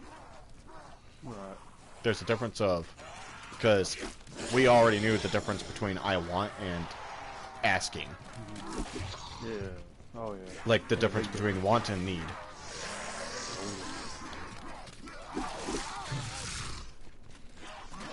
And then I said, I just have to make note of the price and make sure to ask, like, maybe later on my birthday, ask. I was literally saying that I just have to remember what it's called for when I do save up to get it. And then I was told, bring it to the counter. By the teacher. It's like, what? Come on, we'll get it. Okay. It's like, you're the teacher and you said to bring it to the counter, so, like, I'm gonna question the teacher. I mean, there are times where I will question a teacher, obviously, but for the most part, as I didn't break any rules, as far as I know, so I'm not gonna question the teacher about why we're going to the counter with it to do something positive, such as purchasing it. I'm going, maybe we're gonna add this to our GameCube's library for games that we can play during our free time. Because Berger allowed us to play GameCubes and games during, like, times of recess and free time. That's cool, actually. Well, it's a special education school, like, for students with autism, varying levels. And that school helped. You are weak and pathetic. Helped grow you out of the habits that you would have. It definitely did. Like, I would be, if I didn't, I would be a completely different person, trust me. Oh, yeah? I would be a completely different person than I am now. A good or bad way, you think? Both. Mainly bad, but in a way both. Because I don't know. I mean, like, all I'm gonna say is, I was fucking weird. The weird type of, I made a repo guy stop repoing a TV from my aunt because I, apparently within his sight, came down from upstairs with a bra on my head going running through the house, as far as I was told. And the repo guy said, keep the TV, you need it. And left it there. Yeah.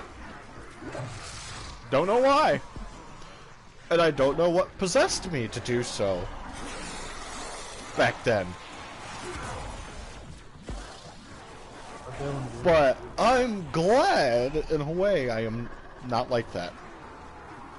Then again, there was the times where I was throwing, like, actual toy Pokeball, you know, the ones that are plastic back in the day. Yeah. And it came with, like, a figure in it that you could stick in the Pokeball. You push a button, it opens it up. Those small ones you hold in your hand that you give to children. And it's just random, I guess, which Pokemon is in it, or you knew which one is in it. Yeah, imagine one of those being thrown at your parents' head. I was the child throwing the ball, trying to catch my parents. Well, my parent, because there was really no father. Yeah. Biological father. I don't know what happened to him, or what, or where he is, but I could not give two shits. I literally could not give two shits about him. I know where mine is. He's dead. He tried to kill me. Fuck. God, I'll tell you why. He was married to my aunt, my mom's sister. And I mean, he kept. I would say, okay, okay, just in case, before we get to the story, remember, don't contain any, like, exact living details or information that is in the too personal, like social security number or bank card. Oh no. I should clarify that for the group of the stream chat, just to clarify what I mean by personal. A single shot unleashes great destruction.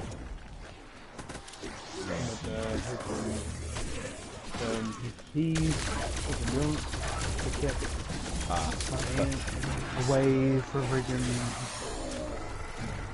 my mom's family and everything, which was her sister, and they didn't know he was married to her at all. So him and my mom hooked up, which is freaking how I came to be, and he was already married and was about to have a kid, which was my sister,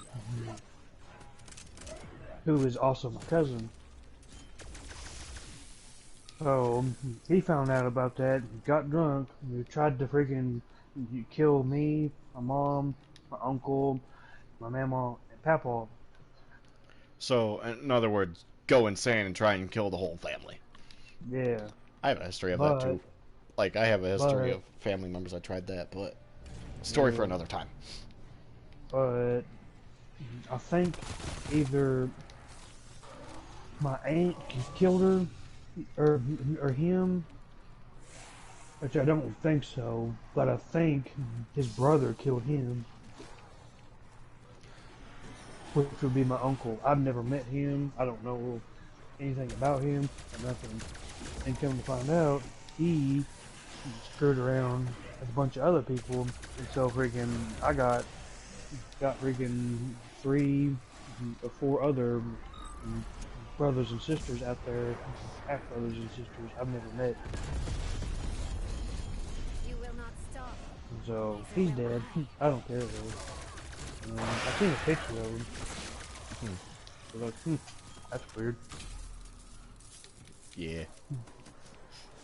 Family. Yeah, family is definitely crazy. Yeah, but Campaign, cooperative, multiplayer. But back to the subject of the school. Yeah, that school helped grow people out of some of us out of our habits of what our autism kind of did. And I will say, also that's classroom, that Mary Marauders classroom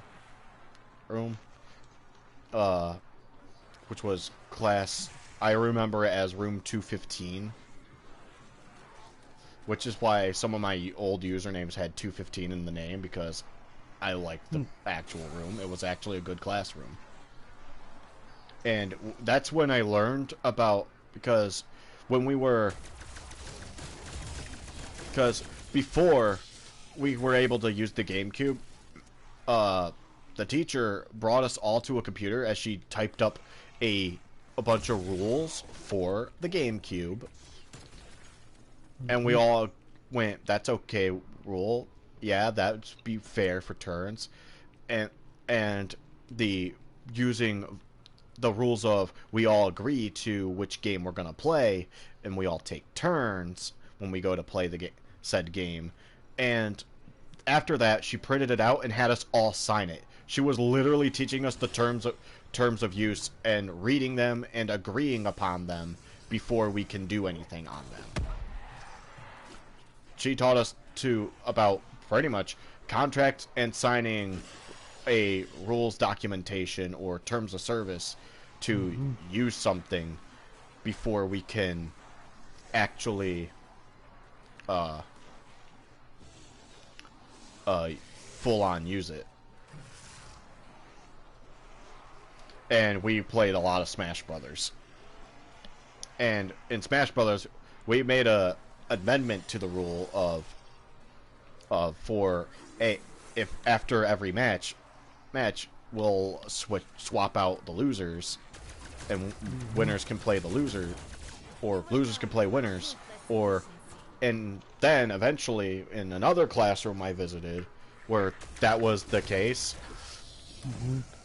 we had to put in another rule where if you win so many matches or what have you, you have to pass.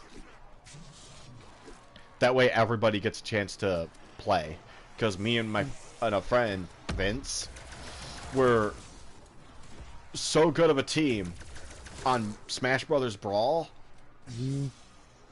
Because we brought in the Wii and brought in stuff to play that particular game. Me and him were...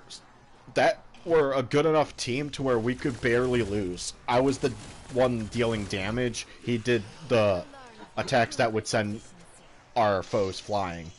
Like, I was the overall brawler. I took all the damage and dealt most of the damage against the teams. We even had homebrew game mode rules for special battles, such as the free-for-all Captain Planet battle, where you had to pick Captain Falcon. The only attack you're allowed to KO with and use is literally Falcon Punch. I won that as a pink Captain Falcon. Because it was literally a joke. And every time I went to use the move, I'd say, Captain Planet Punch. Nice. Captain Planet. We also had a game mode called Dodge Bomb, where we set the damage scale so high that if you take a hit, you get sent flying off the screen. Everyone had 10 lives, and the only items that were spawned were like bombs, explosives, and the goal was to throw them at your opponent and blow them up. Hell, I eventually started bringing my Nintendo Wii and brought in Bomberman. Blitz or Blast. I forget which one it was actually called. I think it was Blast. Bomberman Blast. Where one of the modes is Dodge Bomb. Again. But not your normal Dodge Bomb. No one gets to place bombs or throw bombs. And you're in an open field pretty much. But the goal is to move and position yourself because bombs are raining from the sky. And you had to be the last man standing. We set the timer to a fair amount, like 2 minutes, 3 minutes. And everyone gets only one life. And it was a chaotic mode because anyone could lose and anyone could win. It was just lucky or not if you were in the right spot. There are times where I would just straight up lose. It's like, oh, fuck. Well, wrong time, wrong place, wrong time. I was unlucky. Alert thing going off. I guess a test. Storm. There's a storm coming. I know, right? They stormed here last night. I think some of it,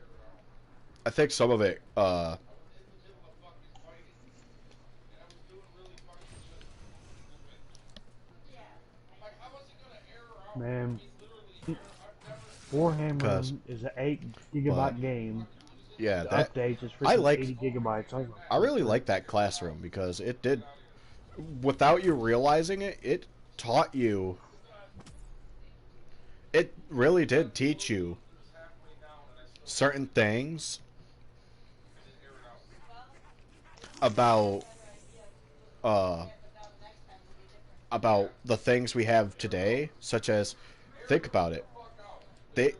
That class showed me rules being typed up and us having to sign it in order to even use the device itself, the GameCube, was secretly teaching us that you need to know the terms of service and the rules of that terms of service when making an account or agreeing to something so that you may use the service. And if you break those rules, you don't get to use it anymore. That's it. You get banned from it. Dude.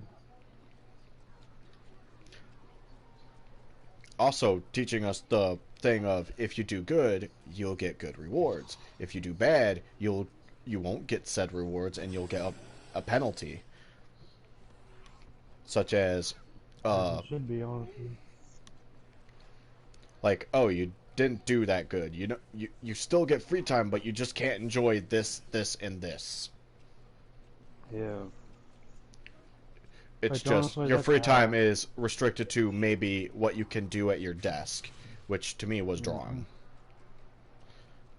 I think there was one time everyone got penalized because someone wanted to start playing the GameCube, but no one asked, and no one would fess up. So everyone got punished. Everyone got punished, yep.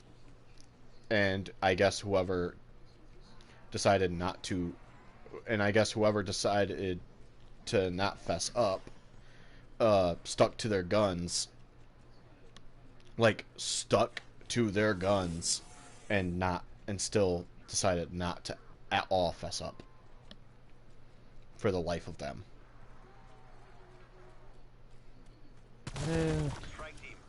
It also taught me, they also taught me cursive, which I guess they don't teach anymore. But cursive is used for, like, signing stuff. Yeah, cursive is used for freaking quite a bit. Proper cursive is, at least. Yeah, I think cursive, to some degree, writing in cursive is, everyone has a style of cursive. Yeah.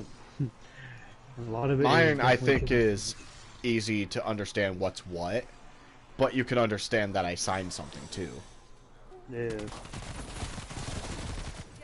Because signatures are all weird.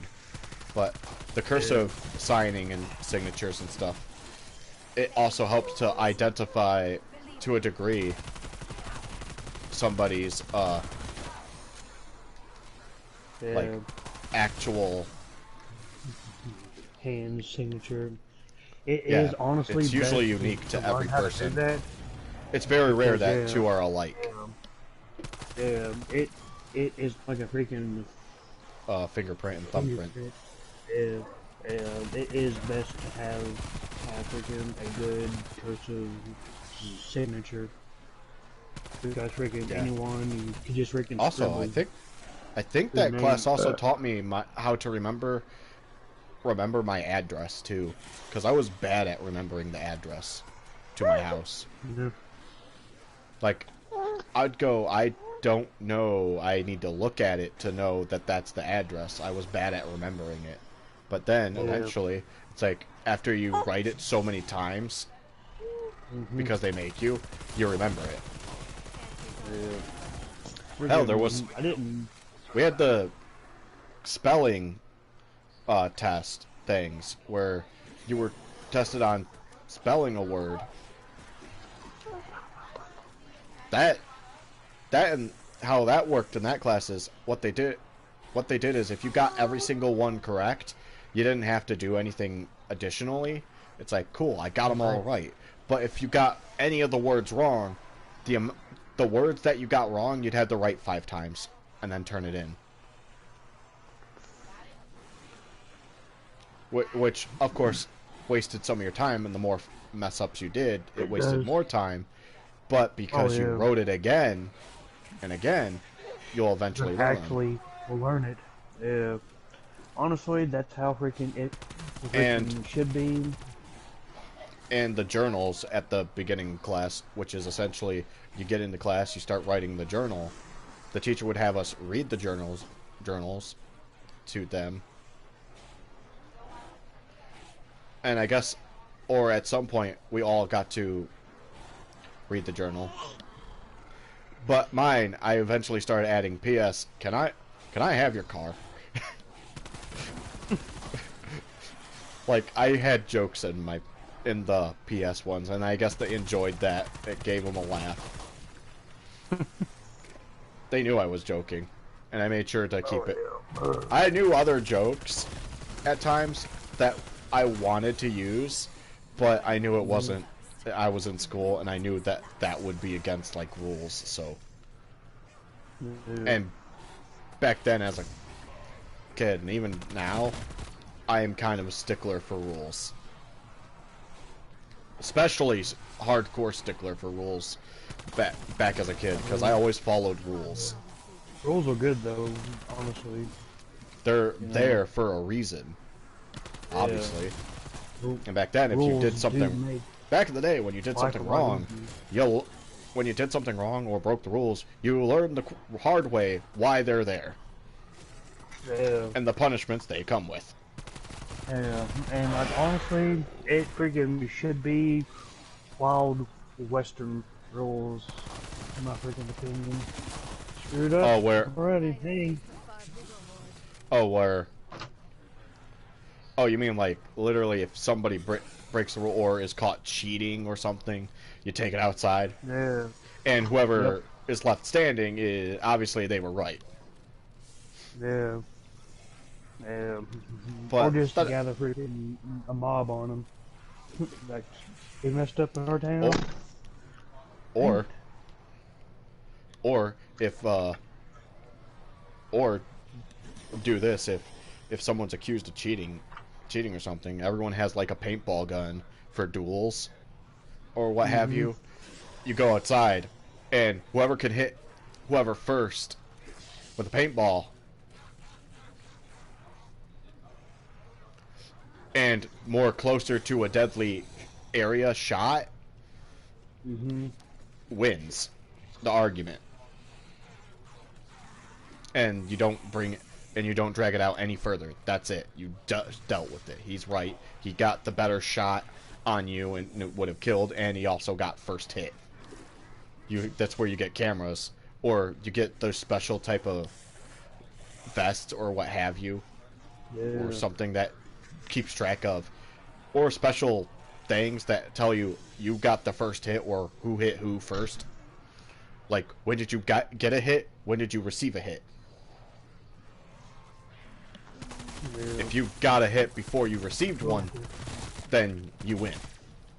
Yeah. And it tells you how many points it's worth. Yeah. Well, it is kind of more freaking civilized, but like freaking, I mean like a straight up death. Yeah. Oh, you broke the rules? That's people's Here's problems. the rope. See, now freaking, that's people's problems nowadays. They don't fear death because, like, I'm just gonna go to jail for a while, and I'll be like, oh, I'm doing so good, I'm getting on good behavior, then go out and do the same stupid thing again, or something worse. In other words, essentially time out. Yeah, they're gonna think about it. Yeah. Yeah. Sometimes the timeout is just too good, because there is like freaking like way timeout. too many. Let's try a knockout, ma'am. There's like way too many repeat offenders I've seen in prison. Or, in my opinion, pain is a good motivator to teach you not to do something. Pain such as, or fear of death. I remember walking out in the parking lot as a kid, and mother finding out that I did that. I believe I did that once, and I got an ass whooping for it. So I went, okay, now I know not to go out there. Then when I would play outside again on the sidewalk and stuff, and friends went onto the went out into the middle of the parking lot road and stuff, my feet literally stopped dead on the edge, and it's like, and I was remembering the pain of what happened last time I was caught doing this. It was like, no. They're like, come on, and why are you staying on the sidewalk? Walk like I think the term was like a square, or what have you. I said, well, I'll be a square for today. Well, freaking, I got my ass busted a lot. I just kept on freaking pushing my stepdad. I got a whole lot. Oh, there was one time like every single day. There was this one time where me and my uncle, which I'll just refer to him as LD, because that's what we call him essentially. But we, oh fuck, this was when Jamie was around and stuff, but which is Hunter's biological dad, not around with us anymore. But yeah, we got in so much trouble, and he went whooping our asses, and we kept talking shit about him, saying, "Is that all you got?" He was like, "What the fuck is wrong with these kids?" And we were laughing our asses off. Then there was the one time, I think my mother remembers it too, and I will say, LD was a bit of a bad influence, definitely. But he taught me the art, technically taught me the art of talking shit, as one would call it. Yeah, at that time, you wouldn't be happy about it if you heard it now, but looking back at it, it was fucking funny to know a kid did this. And it was funny, and the immediate reaction after saying it was also hilarious. Even if it got me in trouble. But I literally said, and this is coming from, like, I don't even think I was 10 years old yet. But I said, and I quote, "My mother's a f***ing bitch." And she responded immediately like, "So I'm a f***ing bitch, huh?" The immediate reaction is what makes the story funny. Back then, it was horrible for me. Yeah. Saying that, because it's like, oh shit. Yeah. Like, oh crap. I am in trouble. Yeah. I shouldn't have said that. That's like a freaking Eric Cartman moment. Like Yeah, that's what it is. He done something wrong. That's what it was. But looking back at the story, it's fucking hilarious, because it is hilarious for sure. Because it's the immediate reaction and saying it thinking that you won't exactly hear. Mm-hmm. Because you're trying to be funny. And then immediately backfires immediately. Not so funny now, is it? Nope. And but future me, which is now, looks back at it and goes, "Yeah, it was actually funny." The backfire was what like makes it funny. Kid stuff. Yeah, freaking kid stuff though. No, stupid shit. That's I mean, obviously, I didn't mean it. Yeah. To kids, it's just a word. Ha ha ha. That's funny. You know, I freaking penis, vagina, sex, and all that stuff. You know, like You know. Oh, you should have seen me as a kid in the store. I actually had a Kenny plushie toy or whatever, and I kicked it, and I said, "Oh my God, they killed Kenny!" And I said, "You bastards!" Right in front of, like literally right in front of the cashier and the people in line.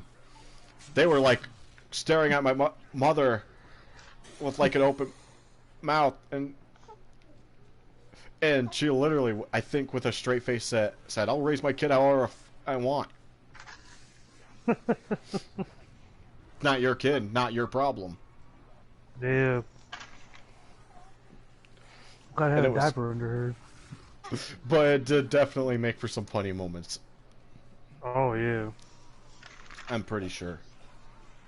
Yeah. Man, being a kid is completely different than freaking adulthood.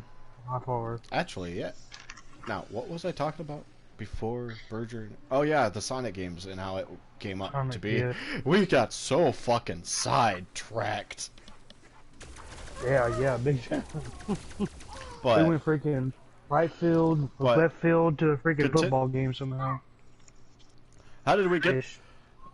How did we get to laser tag? We were talking about checkers. Yeah. That's how conversations usually go. Is you're talking about checkers. Somehow you get to chess. Somehow you're now at a football game. A football game. Now you're bowling, and now we're at laser tag. What the fuck happened? It's only been 5 minutes, I think. Yeah, I know. It's actually been 13 minutes because freaking I was downloading this game.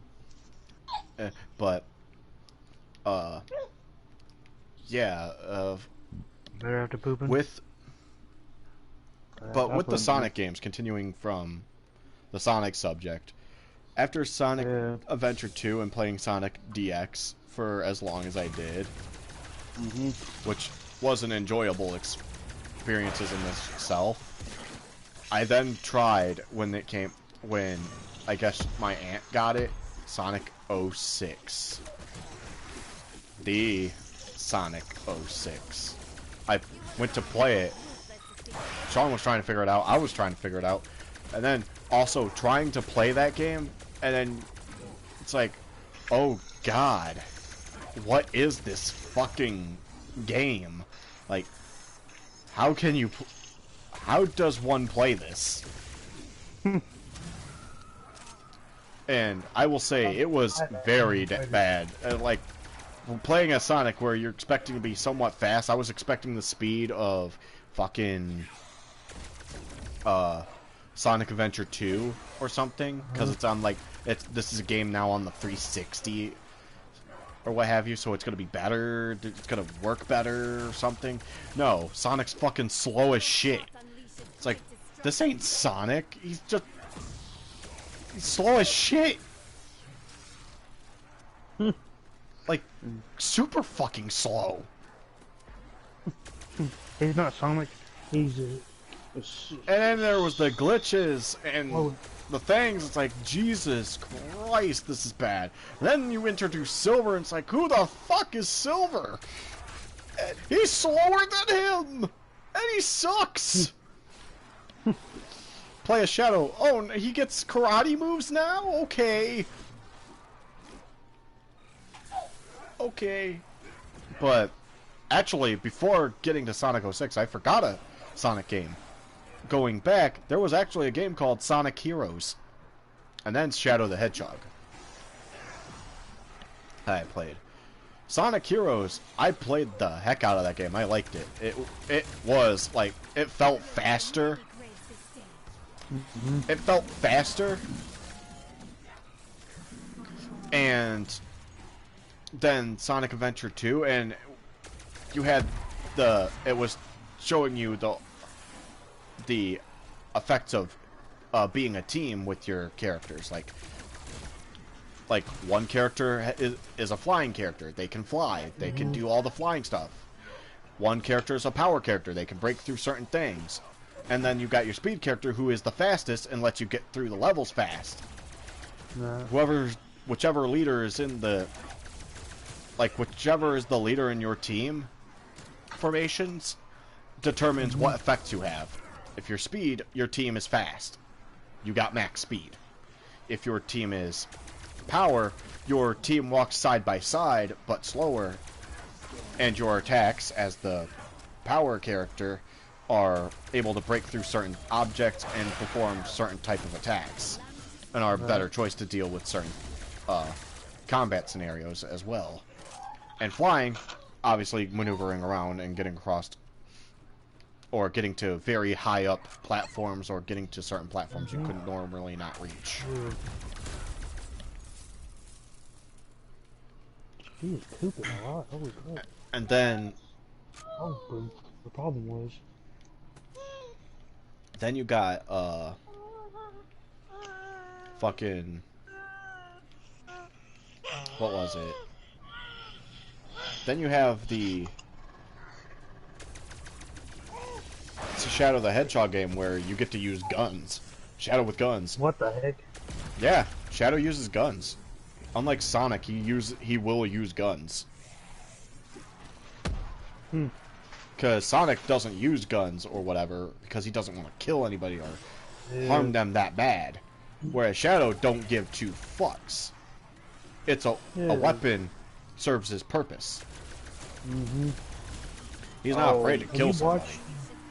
Have you watched the new Sonic movie? Like, okay, the movie that is from Paramount? I guess so. Where he's in Green Hill, a town that is, for whatever reason, also named Green Hill. And there's that scene at the baseball diamond where he's playing against himself, and he runs in a diamond, and then he causes a EMP burst. Yeah, I've seen that movie. That's an okay movie. Yeah. I mean, I understand what the concept of it was. And because of that, it's made for those who don't know who Sonic is, and at the same time, for fans to see a Sonic movie, to see what they did. You just have to understand it's a It's a starting origin story to a degree. Yeah. Yep. And it cool adds to the Sonic. And honestly, there's also the idea that if you learn this from the Archie comics and stuff, for sure, there's a Sonic multiverse Yeah, there is a multiverse of Sonics. I do. So this could just be another universe, a universe of Sonic, where. And then at the end, it shows the little scene, the bonus scene with Tails. So clearly, there's gonna be a sequel. Yep. Yeah, and also show freaking Dr. Robotnik with this freaking mustache, all freaking zoom. Yeah, freaking and out obviously, the idea is that he's probably gonna come back. Oh yeah, he will. And try and get vengeance and take over the world. Oh yeah. Then again, there was the... I was not expecting that. Except I was expecting not to expect that, so... Because I will say, Jim Carrey definitely played that character correctly. Oh yeah. Yeah. Playing the science character at the ego... Big ego of being a genius, he definitely played that role well. Yes, he did. Especially as playing a character that is a genius and relies so much on robots and likes robots and knows that robots are very few to fail, in his opinion, because that's his genius. Yeah. Because that's the character that he had to play, is literally the robots are better than humans because there's very small chance, like almost no chance, that they fail at calculating or doing something, and they always do what they're programmed to do. And the robots did do a pretty good job too. I like The only freaking movie concept. the only thing that you have to the only thing you have to do for the robot is make sure that you built them correctly and programmed them correctly.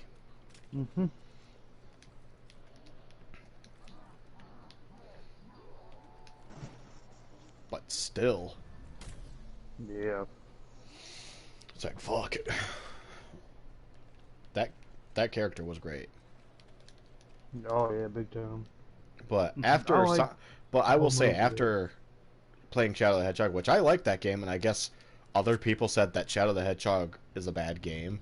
It's not bad. It is good. It's just people don't like how Shadow the Hedgehog, I guess, plays. Because in that game, there's branching paths. The whole game banks on you replaying every possible path and fighting every end boss based on which paths you chose. Like, if you play story mode, you start at, obviously, the very first level, the city level, where the city's going into destruction and all of that, and you start learning, and it's the first mission that gives you the, you have a choice. Like, you have a choice of what objective to do, and it told you that if you do this, you'll go this way. If you do that, you'll go that way. On the level stage select. Do the hero mission first, or complete the hero mission, you'll complete the stage, and you'll go to this direction on the map. If you do the bad choice objective, you'll go this way. If you do neutral, you'll go straight forward on the map. Bad would lead you up on the map. Good would lead you down on the map. So bottom was you're being a good boy. Up would be you're being a bad boy, which I think they should have flipped it. Depending on if they were gonna say, you deserve to be in like hell. Just how big is that thing? What the fuck? Kill that fucking thing.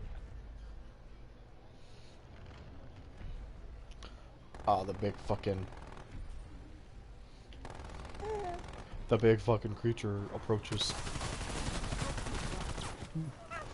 A giant spaghetti monster approaches.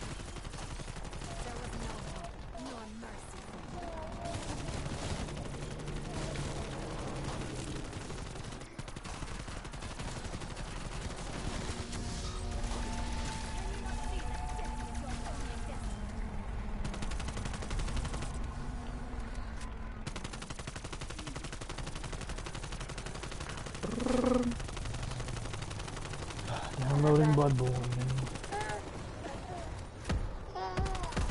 The hounds! The hounds! Well, now I'm kind of wishing I didn't get freaking a Black Desert online. Let me guess, got to the PvP focused parts? No, I'm not there quite yet, but I mean, I'm trying to do my main mission, but freaking... But PvP? Nope. I haven't done like anything a PvP. It's just straight up a main quest still, and I'm level like 18 on there, 18 or something, and it keeps on telling me main quest, and it says freaking unaccepted, and it's not telling me anything. Ah, a glitch. Yeah. So freaking, I have no idea where to go. Sounds like my next. Sounds like a job for the alpha betas. Yeah. Power division. There's a glitch.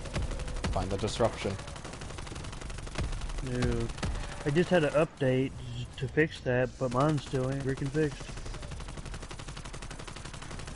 That freaking sucks. I think I'm about to find out what happens when the reactor... Did they patch this to be fucking more difficult? What? Because I don't remember this many fucking zombies during...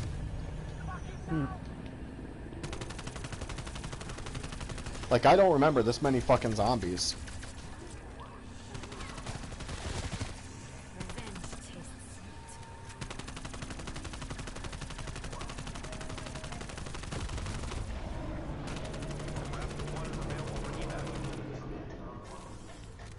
I can't believe how big freaking Warhammer update is.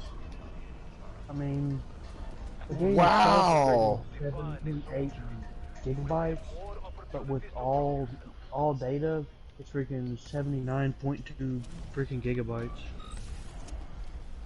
Wow. Really? That's what happened? Okay, it doesn't end the game. I thought it was gonna be, oh, you failed, you lose. Game over. Was not that way at all.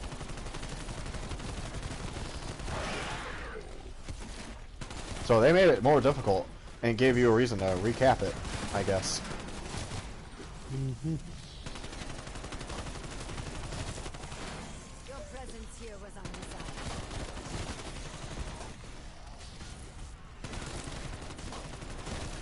I could grab that nuke, but I think I have to actually make, like, weapon kill them. The zombies. Because right now I'm trying to turn on a reactor because, and actually I don't need to have this reactor on. It just turns on the pack-a-punch. But then again, I think I need to restore power in case I lose perks. Indeed.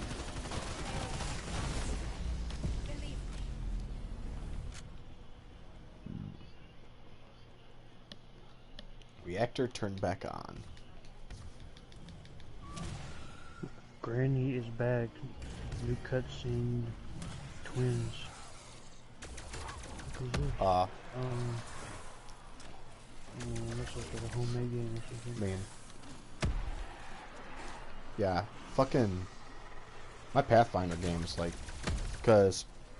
Okay, I need to tell about the Wheel of Fate... The Wheel of Fortune incident. Which is... Okay, I had this Wheel of Fortune event thing planned for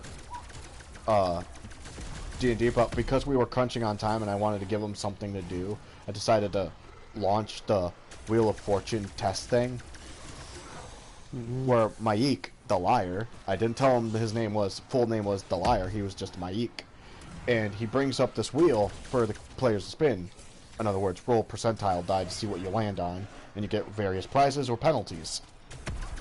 Apparently, one of which I didn't think was super bad, was the bankruptcy one, where you lose all your coin wealth. Like, all your coins for money, it resets to 0. You no longer have it. And every spin, you pay 500 gold pieces to play. You can get, like, 100 platinum, which is 1,000 gold. And one of the prizes, which is you have to land on an exact number of 50 to get an automatic level up. You get an automatic level to your character. And at the levels they're at, that is something they want. For sure. Because they make them more powerful. They get another level. But they don't get just an automatic level. They either get a level or a fully powered up weapon. Like, they get to look in, I would say, look in the Ultimate Equipment Guide, pick a weapon that they want to be the base, and then fully put on what it's treated as a Masterwork 5, because we are doing custom Masterwork rules, a +5 enhancement bonus, and up to a total of +5 abilities. For free. Which is great. If you really think about it.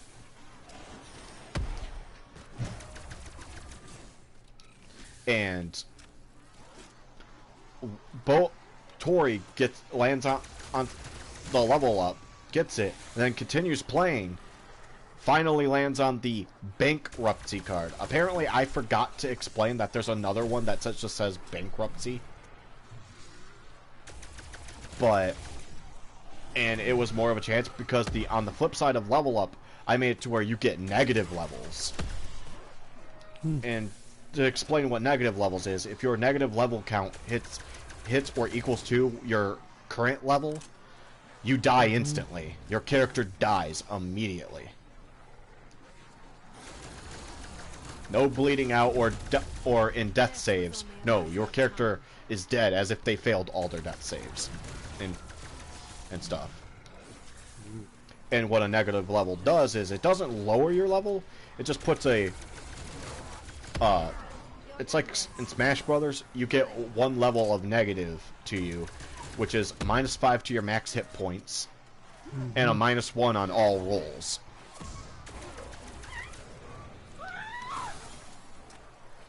And if it ever equals to your character level, you die immediately.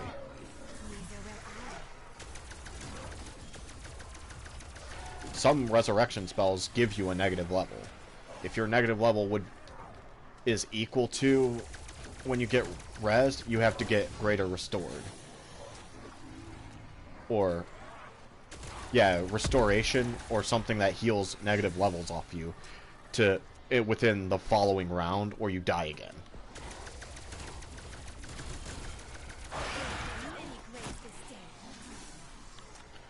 But finally, Tori spin, and the negative level thing that I have is you roll a d10, and whatever it lands on, that's how many negative levels you immediately get. No save. You just get them. And this is the one time where a 0 on the D10, because it's represented as a 0, will actually count as 0 this time. Otherwise, it's treated as 10 any other time. It was the one time I was going to treat it as a 0. And I even wrote in, treat it as a 0. So you could never get 10. You could get 1, like 0 through 9. I was doing the Uno card thing. Essentially, with the dice. But Tori lands on the bankrupt thing and gets mad and irritated, super irritated and mad that she lands on it, and hands me her index card for all her money and walked away. Like literally the sign of, yeah, she's fucking rage quitting or whatever. And it's literally, yeah, I'm done playing the game. This is stupid. I'm done. Quit. I quit. That sort of thing. And then, after that happens, Alex even stated, I know it's a bad idea, but I'm gonna pay another I'm gonna spin. And rolls, gets the same thing, and goes, yep, I'm done. I quit. Here's my character sheet. They didn't really rage, like, full-on rage quit. They decided they're gonna still continue to play, but I had to retcon it, and I was very angry that they got that hissy-pissy. They played a gambling game where you could lose something, and there's penalties. It's gambling. It is gambling. I mean, Even Brian knows the house, even states the house always wins. And plus, if they remember the previous campaign, it was my yeek.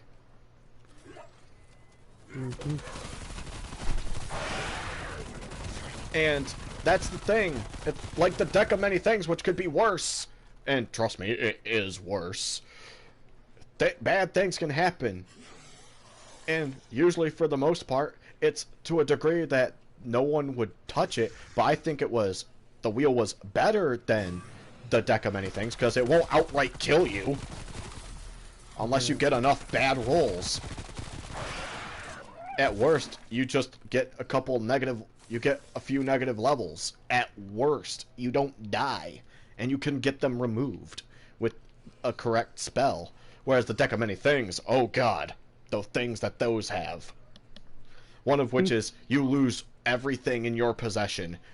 And I had to edit it to where there's a chance that a random treasure chest somewhere in the world, when you open a treasure chest, there is a chance that your belongings, your magic items and gear, will be in it.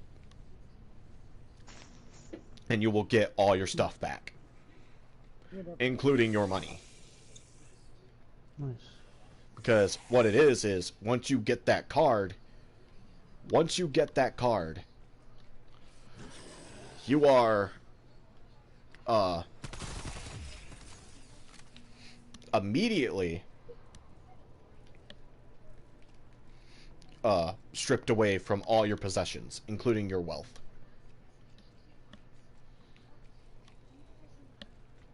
The other thing, the actual effect is you're stripped of everything and you lose them. They just vanish. They're deleted.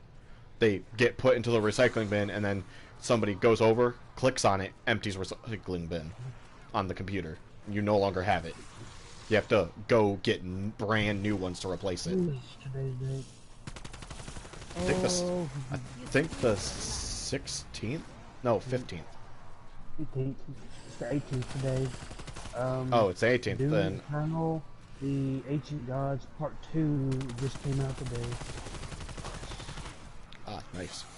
But anyway, after that, and them getting mad, like literally, it upset me, the fact that they're willing to rage quit because something bad happens to their characters. That bad. Yeah.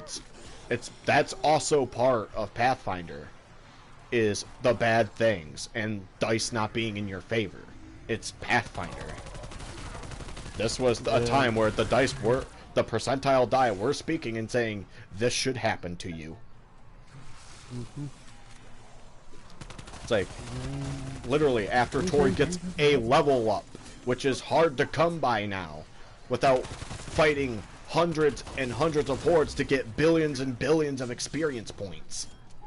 Like, literally, for one of them to level up, one of the level 31s to level up to 32, they need 4.9 billion XP.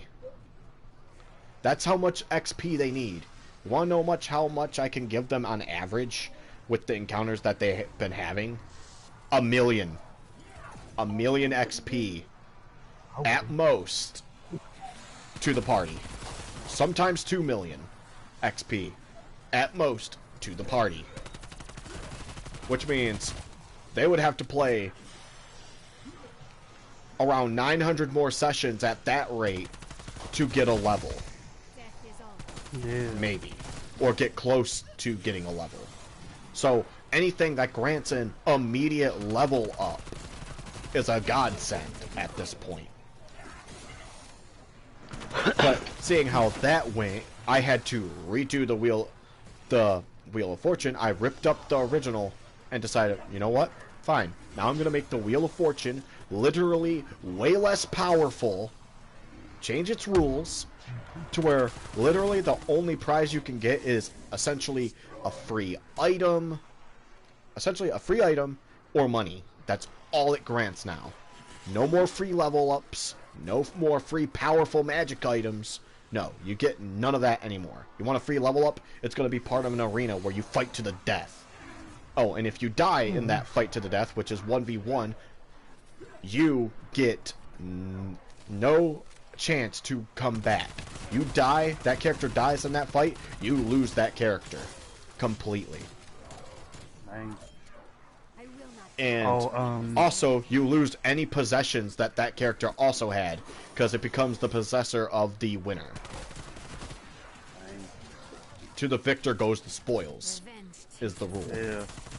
Oh, and there are rules in place for that minigame where, oh, if someone at all tries to intervene, like steps in and try and help you and interrupt the 1v1 fight of honor, and causes it to where you could win, or your party it made you dishonorable, you die immediately. No save. Because the battles take place in a magic ring where it knows who caused interference and whose party it belonged to of the two fighters. Once the magic ring knows which of the two has caused the disruption, or whose side caused the disruption, that person's disqualified. Yeah. You lose. Your life is forfeit.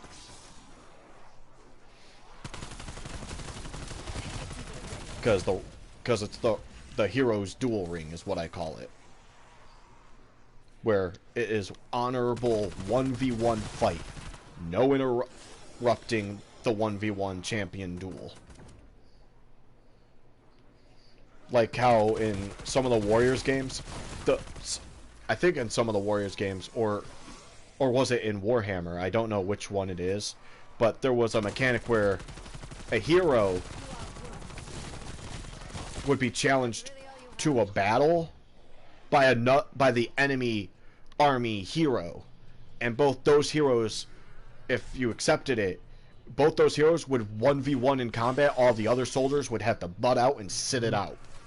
They are not to interrupt that fight. It is 1v1 battle of honor. The World of Warcraft movie did this too, where to that human, he's given a blade and it's a 1v1 combat of strength. Yeah. And because the human won that 1v1 combat, all the other orcs went, he won. We have to let him go. Gotta stick with tradition. That's how it works. They fought in a battle of a champion versus champion battle. You have to honor it. He won. He gets to live. Let him go.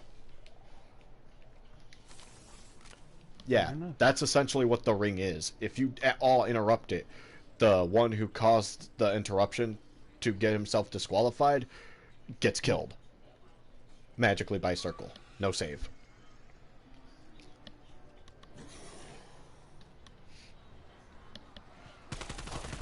It can be classified as Dungeon Master tier magic, which is Dungeon Master doing something that completely alters the reality itself, like Thanos. It cannot be stopped. It cannot be countered.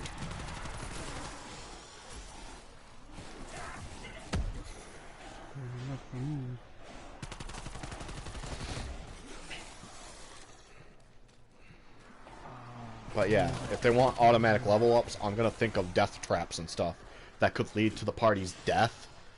But should they succeed in said ludicrous death trap or death trap minigame, they'll be told that the reward is a level up, but should they fail, it will cost them their character. In other words, that character is dead permanently. No reviving. No wishing.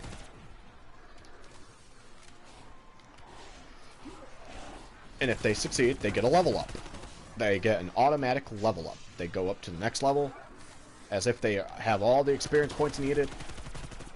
No ands, ifs, or buts about it.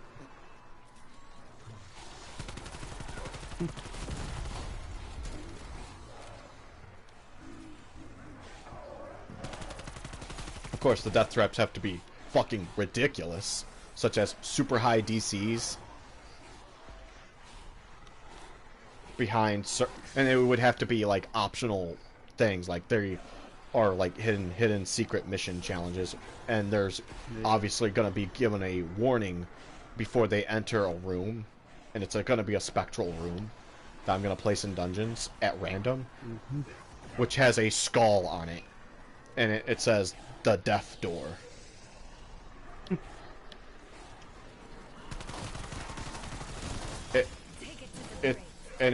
When they touch it, they will be given a warning. Beyond this door lies a deadly challenge. Should you succeed, a great reward bestowed upon you to grant you power.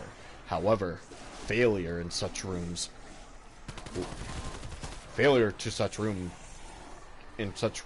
can lead to your ultimate demise. Tread carefully. And if they still continue to go into the room, they will be shown what the room is. And then there's usually a sign saying, probably have a magical sign saying, the challenge of this room is this. Failure, hitting the button or the challenge button will start the challenge for whoever wishes to challenge it.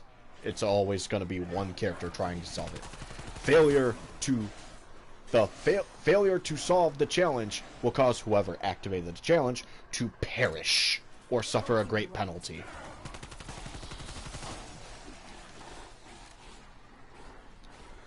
I might start off like the reward is a very powerful magic item, but should you fail, lose 3 magic items and half of your wealth in money that you own.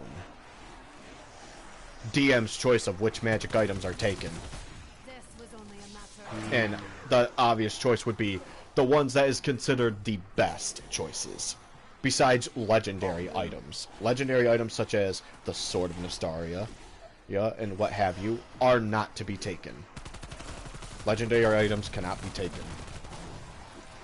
That's good, at least.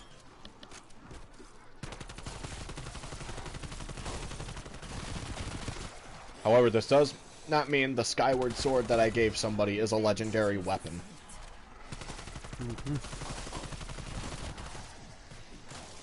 However, I will say if it says that it is a legendary item, because I will write on it legendary weapon or legendary.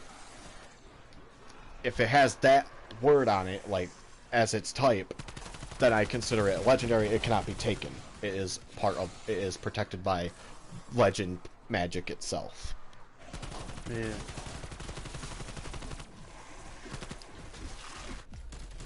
Doom Eternal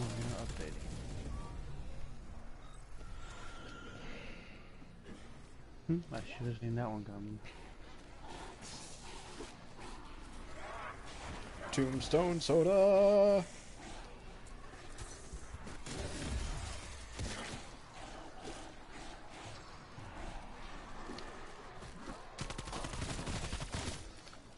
you screamed your last.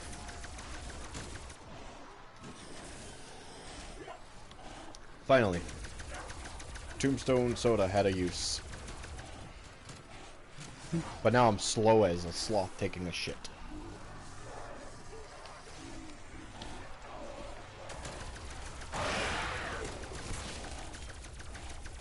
All because a mimic grabbed me.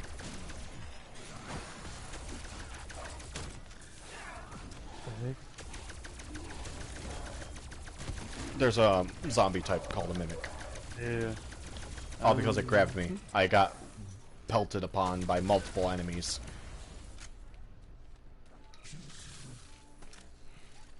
So I lost all my perks. But That's Tombstone soda. I had a revive. And I used Tombstone soda before using any other revive.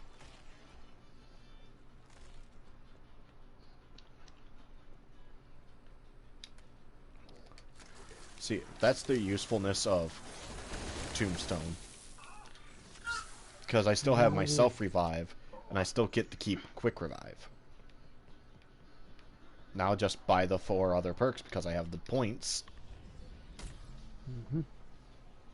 And continue going. That's how it works. Oh, I don't know if you noticed, but Cold War has a free PlayStation Plus pack. Yeah, I've seen. Okay. Yeah. I always see those. Okay. Yeah. Yeah. I just checked it.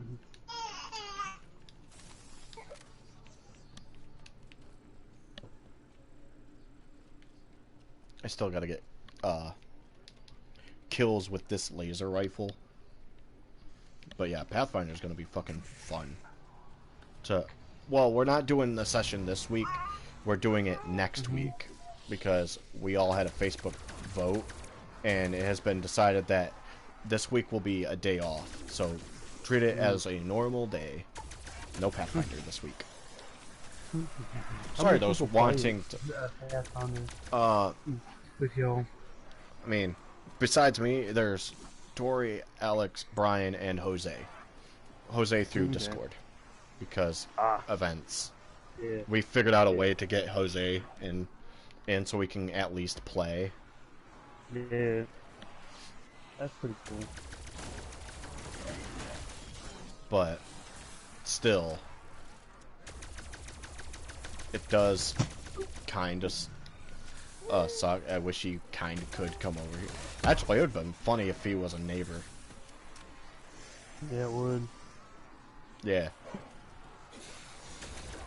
Because making characters, you could literally, if you wanted to make a character or something, you could literally come over and visit, and literally ask to like see the books, and go through the books if you wanted to.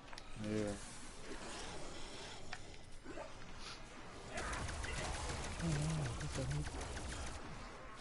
13 gigs.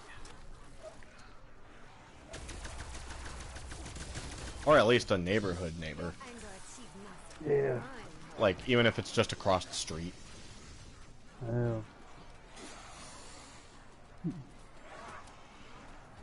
So you, Tori, Brian, and Steven.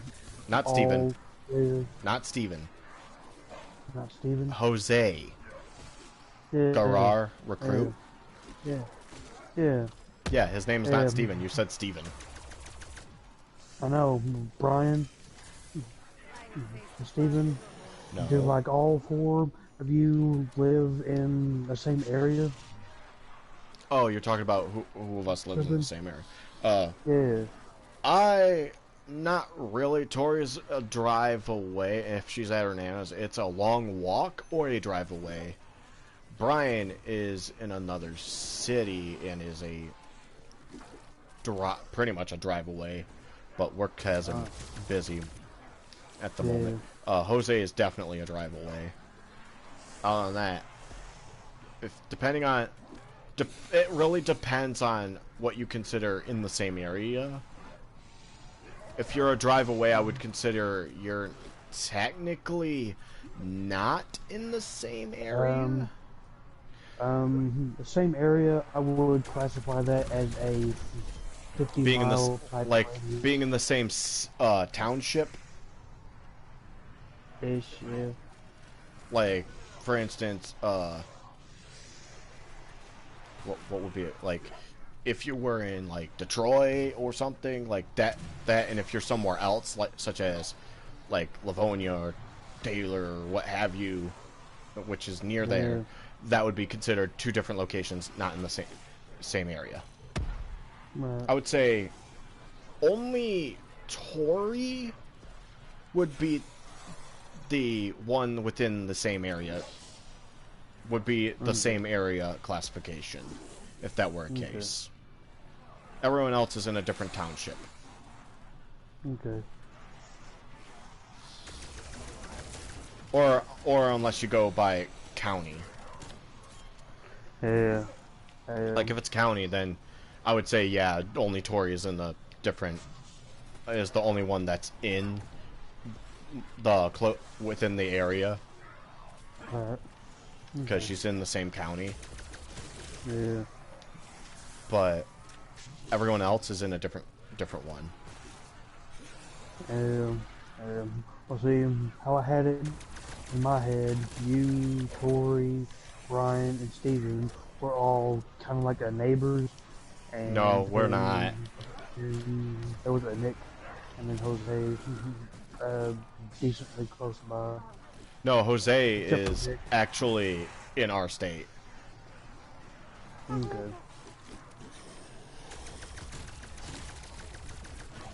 And is the same as Brian, is pretty much a drive away or something.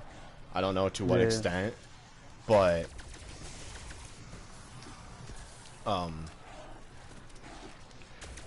legitimately, I would say the only people that I would still consider being within our range is anyone in the same county, which is just Tori. Gotcha. Oh, and I guess no, wait, maybe Alex. Tori and Alex, because Alex is usually over here every weekend, so. Yeah. Like, he stays over here, but that's reasons on more personal stuff. I just know he's over here for every weekend. Yeah.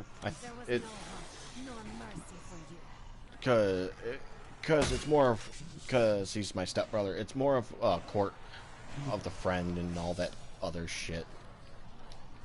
I got you. Or what was it, child support court thing? Because until he hits like old enough, he has to follow that. I like fucking I like the things that his biological mother had opinions of about me and my mother's side of the family. Quite funny. Thought we were devils and stuff. And that I'm gonna get him into robbing stores and doing drugs. Yep. It's like, really? You don't even, and she doesn't even really know me. And you're gonna say all this stuff? I mean, I okay, know fine. you to a burn the bridge. But I do know that you are not a druggy criminal type of person. You know. Like I'm gonna teach your kid it's cool to like murder people. Yeah, totally gonna do that. Yeah, I am totally the devil, or something. Totally. Oh, and it was even better when she supposedly found God. Oh yes, great. See, now freaking, some people definitely take that to like a whole new freaking level.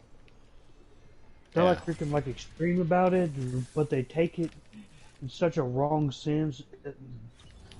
They take it to a wrong, like a super wrong extreme. Yeah, freaking and quote things that are just completely wrong to that quote in general. You know, freaking, I don't quote a Bible unless I know what it like actually means, what it applies to. You know. Yeah, so I'm not the real religious. I'm not the real religious person either. I mean, now I am because of freaking events that have freaking transpired. You know, things have just happened. I mean, I do believe in mysterious forces and stuff. It's just, it's going to be way different than the obvious typical, like, your Bible stuff. Yeah. See, now, every person just has their time of like, oh, wow. You know, and stuff happening. It's like, damn. I asked for this happened. It's like, wow. In my opinion, there are many. If you have to believe something, believe in that there's many gods, or deities, or forces at work. To a degree. Yeah. Every what god is degree? alive. Like, as I said, the god of gaming, whose head is that of a D20, and because of Nick's added to it has a controller or a hand of an made entirely of N64 controller and a power glove. And he literally decides the fate of what happens to you in your games on certain occasions, such as the one time in old gen GTA, everyone was getting hit with like DDoSes, everyone in the session that I was in, but for whatever reason, the god of gaming smiled upon me, made it to where my session got moved to a solo session separated from them and disconnected me from it before the events happened, leaving everyone else to get EMP'd and knocked off the internet for 5 minutes. Wow. I was spared. It's like, yay. Jeez. You could chalk it up to, yay, for once, shitty internet has saved me. No. It was the gods having fun that day. It's like, oh no. Save him before he perishes.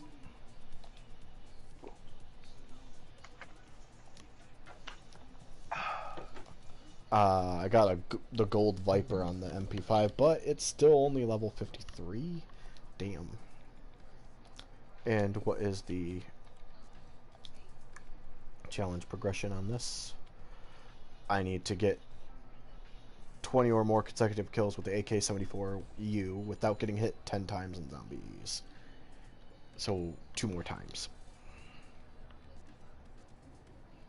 Essentially to get the gold Viper on that one.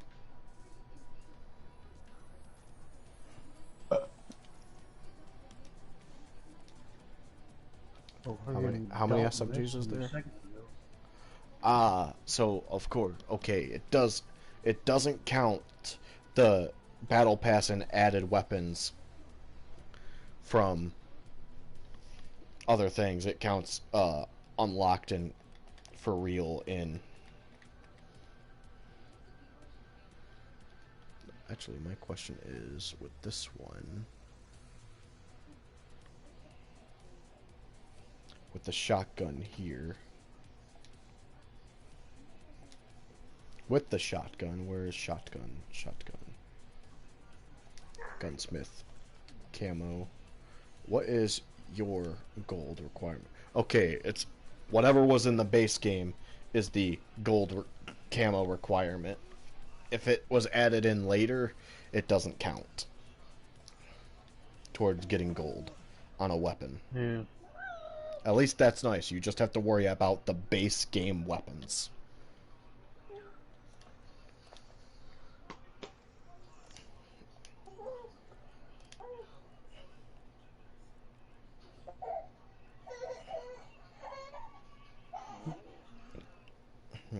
This game has been stuck on freaking download for 33 minutes for the last 25 minutes. Damage. What the heck? Bullet velocity. Oh. Or I should keep the division barrel because it gives me shooting move speed, but also damage increase. Yeah, we're keeping the damage increase. Camo progress is... Well, I have to level it up to 50 to get any more camo progress, really, but it's about to finalize its banished, which is critical kills with the stoner on that weapon. Literally weapons that need to make final challenge completions. I got a fucking hawk that I can put on my... I got a hawk and a falcon to put on as a attachment. It's funny. But I've been putting the Juggernog soda bottle cap on weapons. Because in Zombies, Jug was the capstone perk. Like, you have to have Jug to make it far. Jug was always, you must get this perk. Yeah. Yeah, freaking, that's like a #1 perk. It's extra health. Extra health goes a long way in zombies, especially if you play the older game zombies You where can the upgrade damage it, doesn't too. scale. Yeah. In this game, damage scales, but it goes a long way still. But when the damage wasn't scaling for zombies, it still was same amount of hits to down you or kill you. Jug took you far because it allowed you to at least take a couple more hits instead of just, you took 2 hits, you're dead. Because originally it's 2 hits, you die. Black Ops 3 made it to where it's 2 hits, you're about to die, but the 3rd hit kills you. Yeah. Jug always added 2 additional hits. This game, yeah, GTA, the update was, from what I've seen on a news thing, of what it actually is supposed to do is drastically reduce load times. Not PlayStation itself load times, like loading data and game. I'm thinking it's like online load times from you going to this and to another thing. Because there are times where there was like, it would take for a while and then finally get to start loading the mission. I think like that's what it starting a is. heist and whatnot.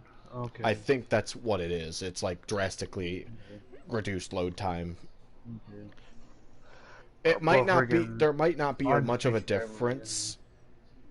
There might not be much of a difference, but I think it's because of all the content that's there and what it has to load. I think they just did something to make it so that loading to the different contents is easier. Yeah.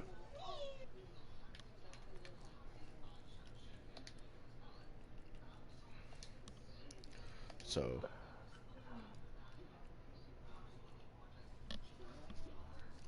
how long have I been streaming? I forget. I actually have not streamed in quite a while. But yeah. Fucking. I think I gotta check my challenge. I gotta get kills with Molotovs too. Oh.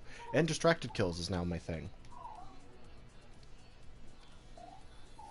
9 extremely rare Sony PlayStation consoles. Well, one of them is probably a PlayStation 3 with that backwards compatibility. Or get 10 craft 10 equipment. That's what I could do. For a limited time, get an extra 2 million when you buy a Megalodon cash card by March 21st. Okay, so I still have to play Firebase Z for the challenge thing here, which is strategic operations. Capture 10 ether reactors in Firebase Z. And now that I know that letting it get captured and taken over, sure, it shuts down the machines, like the Pack-a-Punch and stuff, but you can always turn it, just go recapture it. It's like Origins. They go attack a power station or a capture point, and if they capture it, they try to move on to the next one. But if you eliminate them, though, it stops them attacking and capturing, and you just have to go recapture the points they took back. It was essentially adding domination into the zombies mode.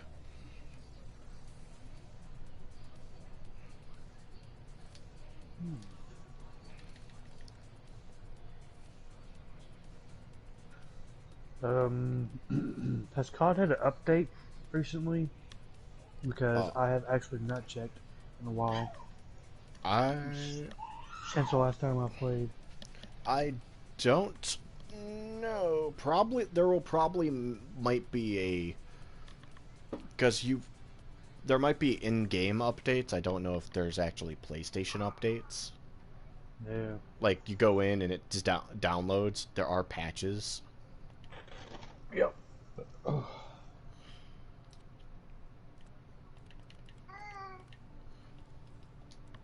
Let's see. What am I doing here? Oh yeah, I was leveling up the...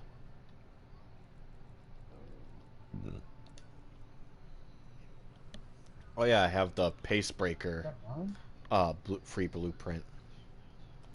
Appearance camo. Which is get kills without getting hit multiple times.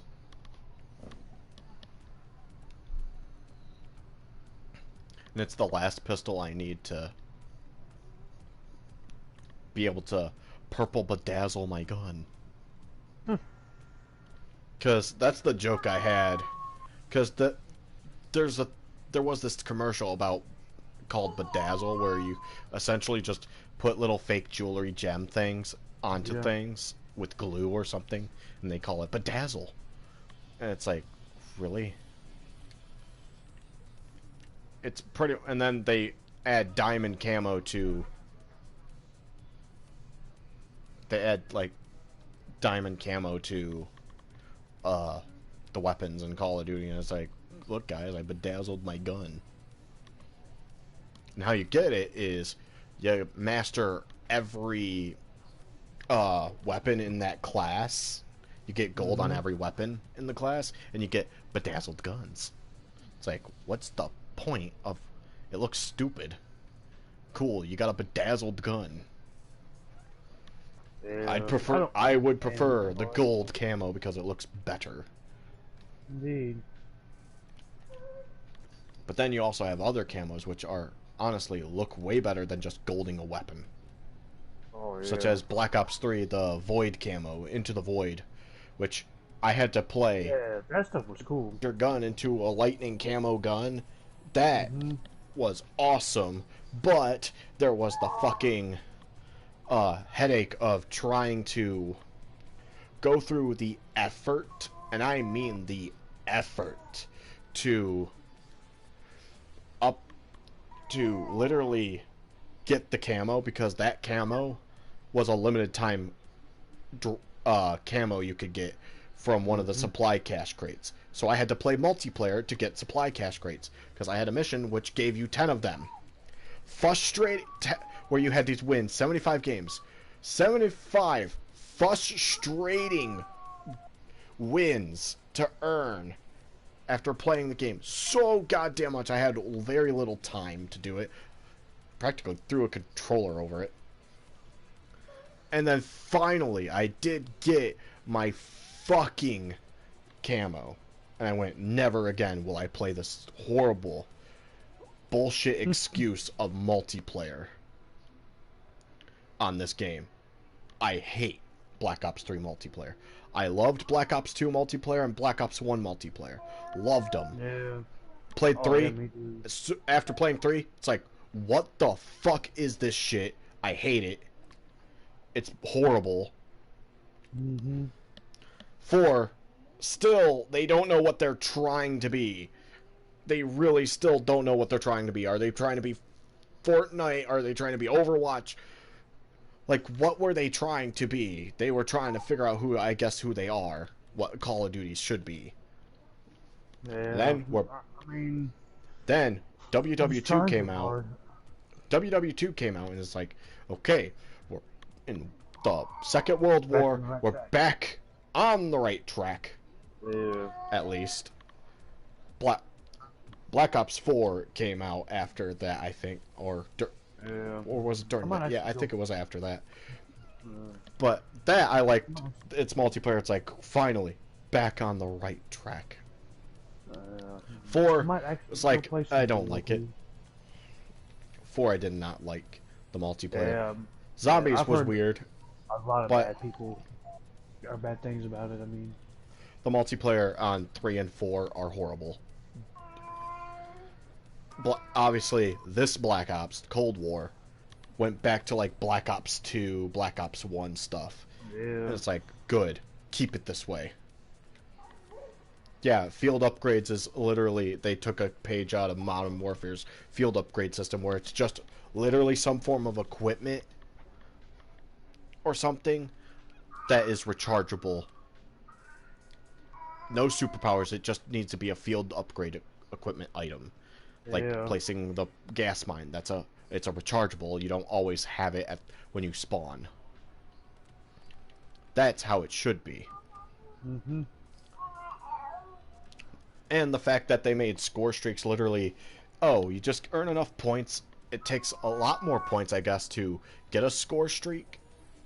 And you don't lose them upon death, but you can be interrupted and lose them if you have them active. Like, you bring it out, you're getting ready to use it. Or, like, you're getting ready to call in a lightning strike, but if someone kills you before you fully call it in, you lose it. Because you dropped the tablet.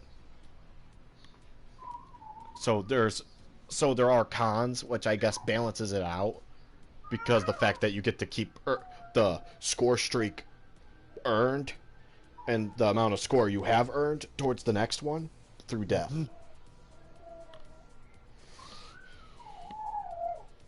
But you can barely get high score ones or all of them unless you play the objective and get lots of points. Like, it is definitely... They're trying to get people to play objective. Oh, yeah. For sure. Yeah. I mostly like rigging domination, objective style based, but... I like it too. I played Battlefield. After you play Battlefield 4, mainly 4, I like 4 a lot. I really do like 4. 1, I really couldn't get into it. In 5, I see it as okay, but there are just some things that like completely ruin it. Because anyone can revive somebody now. Like, anyone can run up to you and revive you. What does anyone do when there's a down teammate or whatever? Walk past. Even the medics walk past. Don't even bother reviving. So what's the point in having a medic? Right. The medic is supposed to try and revive you and heal you people. That's their role, but no one plays their role. They literally do the thing that I hate in some games, which is, especially in Warface, they do the one thing that I hate them doing it for, and it's picking the class for the gun. Yeah. Yeah. Don't pick a class for just its weapon. Pick it for its role. Like, seriously, what benefit is just picking it for its weapon and denying the rest of the team your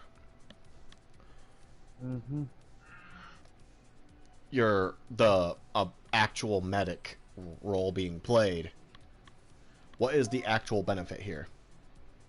There is none whatsoever. Exactly.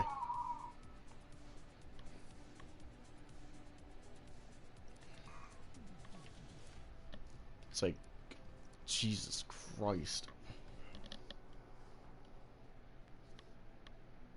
Firebase Z. Arsenal upgrades, weapon rarity, and armor level using Savage.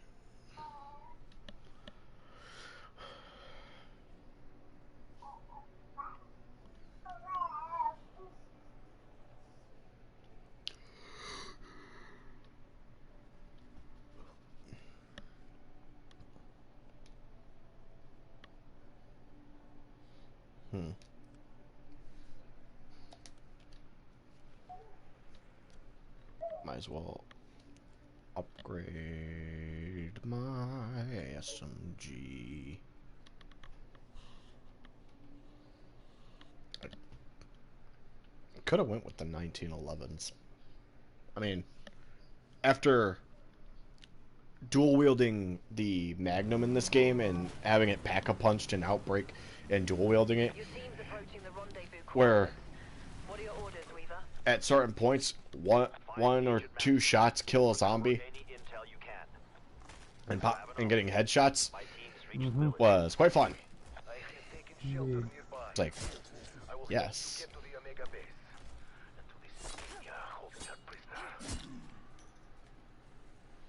And kill the zombie. Rebuild one barricade. Oh, quit kicking my ribs, girl. Well, you deserve it. You're mean. Oh, it now says round limit reached for rebuilding barricades. When you get the last bit of points. Yeah. That's nice. Point my team in the right direction. They'll find Maxis. You look like you have the courage of our Soviets. Take the Look at the cuddle in you, mommy. Take the teleporter. Now I've got Requiem agents on my turf. I'll make a Take the teleporter. Actually, this might work. Let's test a hypothesis. Requiem agents will restore facility power if offered Agent Maxis as reward. Go. Heck, you better have Maxis ready for transport, or there will be consequences. Kill zombies with the whip. With equipment.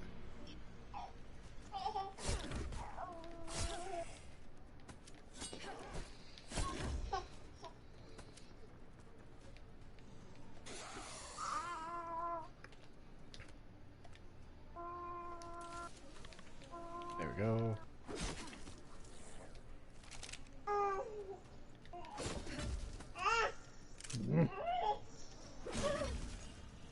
Oof.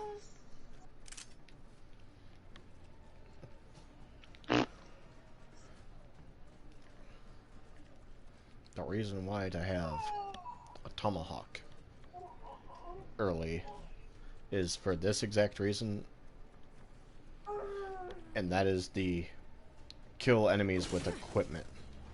So you can pick up the tomahawk and throw it again. Just be careful not to get the early nuke. Because it doesn't count as an equipment kill.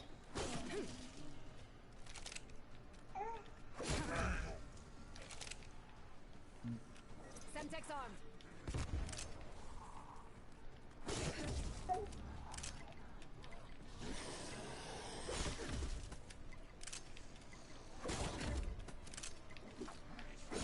Carrying personal vehicle to storage.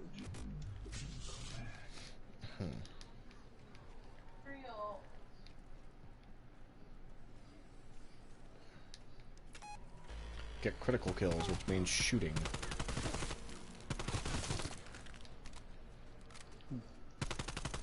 Critical kills are the headshots, right? Yep.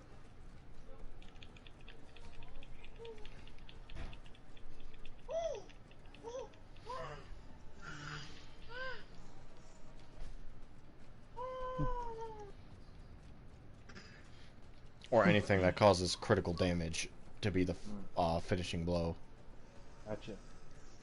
Which is usually hitting the weak point.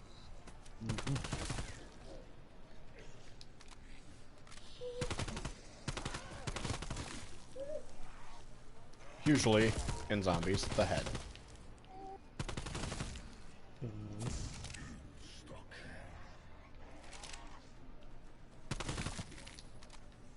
There's my terabyte.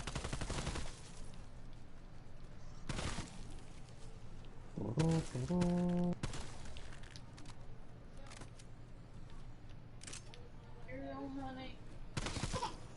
Death is on. I can't get a hold of you. I'll just say, hey, Daddy, help me out.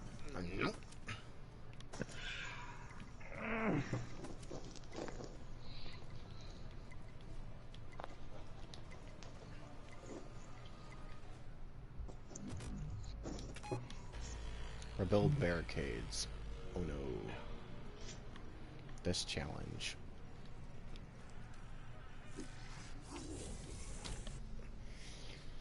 I have to rebuild barricades. Now it is time to finally buy the oppressor.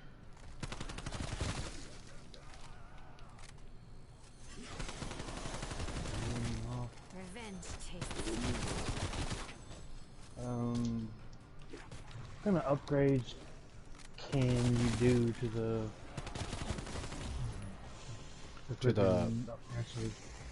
Which one? Mark II? and you have the terabyte, yes? Yes.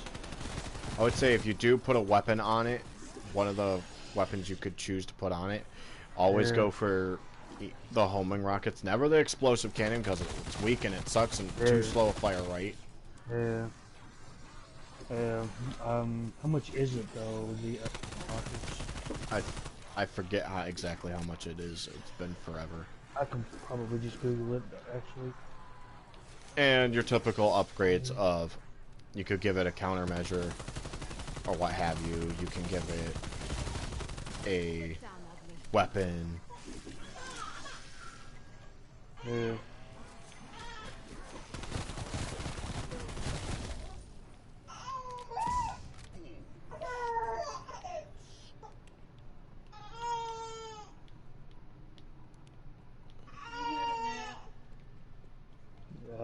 A slight one earlier, yeah, it was.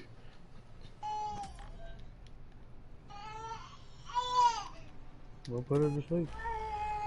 Kill enemies within close range. Easily doable with a knife. Oh, EMS upgrade 3, 18,000. Yeah, pretty much your engine upgrades and stuff, essentially. Oh, cool, get the armor too and everything.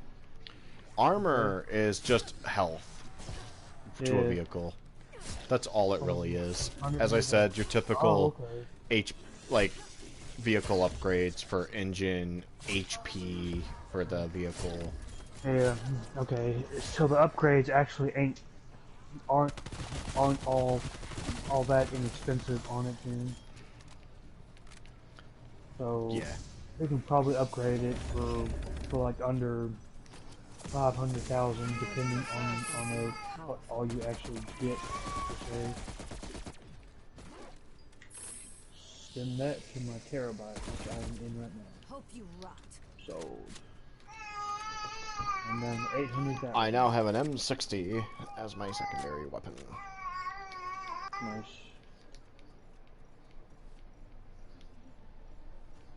And it's upgraded, free of charge. Nice. Exit nerve center. Exit the nerve center. Okay. Where exactly do I go to upgrade the oppressor? The oppressor, you have to have a place for it in your terabyte. It has to be in the terabyte. You get on it, and then you hit a prompt will come up to upgrade it. I thought I had it ready.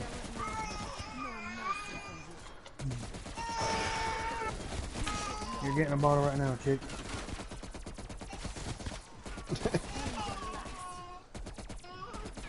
Yeah, Mickey bottle. Yeah, milk bottle.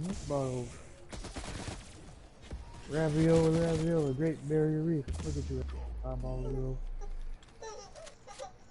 Ravioli, give me the formeroli. Do I have to register as a CEO on here? In your terabyte, no. Okay. Yeah. You just have to be in the terabyte. Like, you have to drive your oppressor into the terabyte. Oh, to freaking upgrade it. Yeah, the only place to upgrade it is inside the terabyte. Okay. For the oppressor Mark II. If it's a Mark I, it has to be in the mobile command center. Okay. Or the Avenger. Yeah, I don't have either of those just yet, or a yacht. The only reason I got the yacht is because when I transferred over, I had lots of money that I needed to burn away real quick. Right. Because old gen. Right. Request oppressor Mark II delivery. Because I wasted all my money down to the point of the amount of money I had before events in old gen happened. And afterward, I played from that point on, and it was like fun earning some of the stuff. Once you have everything, old gen has taught you, once you have everything unlocked and access to everything, it's literally like, what is there to do? You just fuck around at that point.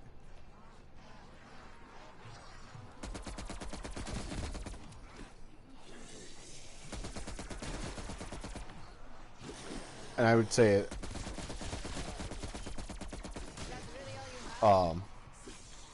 after playing enough of old gen or the current gen to a point where I don't play it as often. Yeah. It's like you kind of want the next game to come out, or for GTA Online to finally end, no more updates, but you know, they're gonna put GTA 5 or GTA Online on PS5.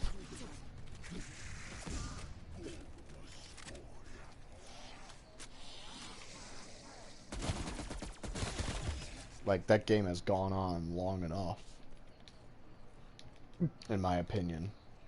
And it'll keep on going too. Like, it needs to end. It honestly does need to end. The GTA 5? Yeah, GTA 5 / GTA Online needs to end.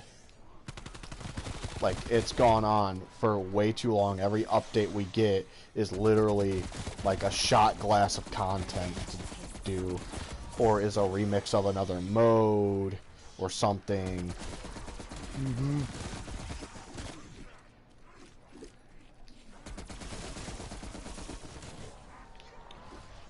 Or the mode that they try to implement is poorly done.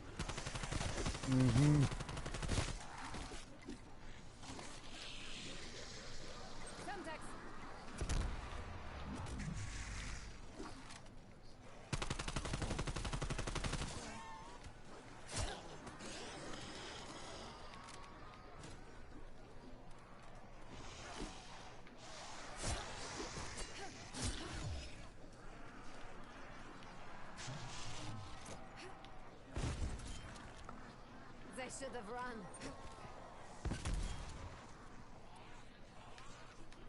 Ooh, I got a monkey bomb. Monkey bomb. Got a monkey. Monkey.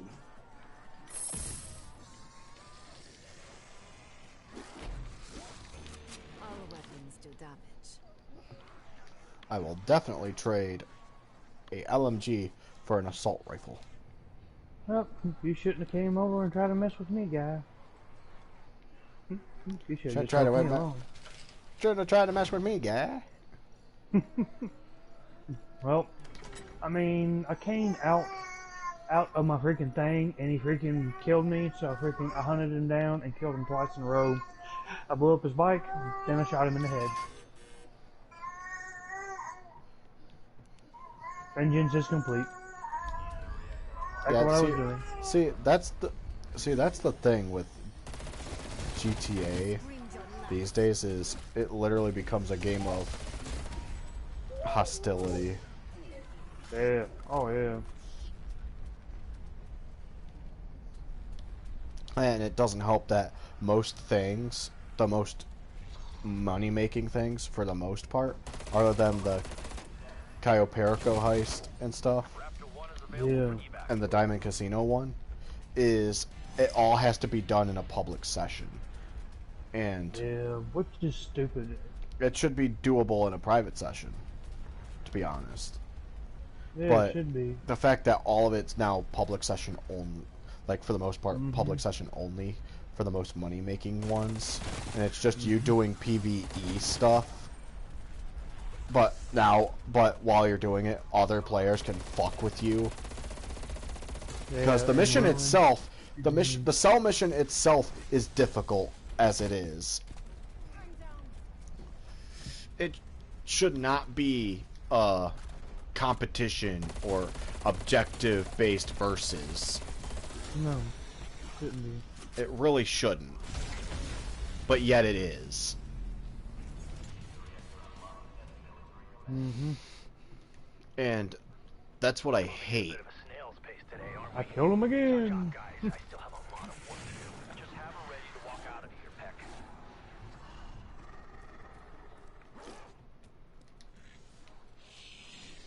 Come on, baby. It's like, fuck. Okay, so how do I fly it into my freaking mobile, or the freaking Terabyte. There's a spot on the side while on it. Oh, there's a cop. Ooh. As on any of your streams, have you been getting like the bots that spam like a link that is like dove dot cm dot random letters or something on any of the streams or videos? Not. I actually have not. Because that's one thing I hate. Because I've noticed it happening to some of my streams and some of the fucking videos that I have, is that there's random bots that just randomly go on, I guess, comments and type in dot this dot that and this dot this dot this, and it's blue, so that means it's a link to something, which means if you click on it, it's gonna take you somewhere.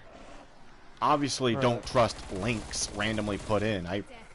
And obviously, it's gonna take me, if I click on it, it's gonna take me somewhere that isn't my stuff, which means it's technically commercialism and advertising to go somewhere, and could lead to you fucking clicking on it and downloading or getting a virus or fucking up your phone, or it's getting your or it's gonna get your information.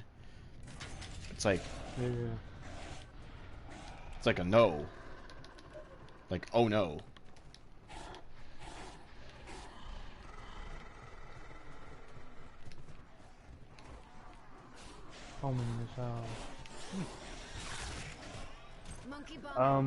What's a good countermeasure to put on here?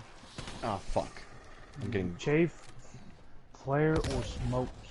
I'd say if you know how to use it, chafe, because flare for the most part only works on like one rocket while it's incoming, and sometimes it doesn't work. Chafe is to disrupt a lock on, but you have to use it before they fire the rocket.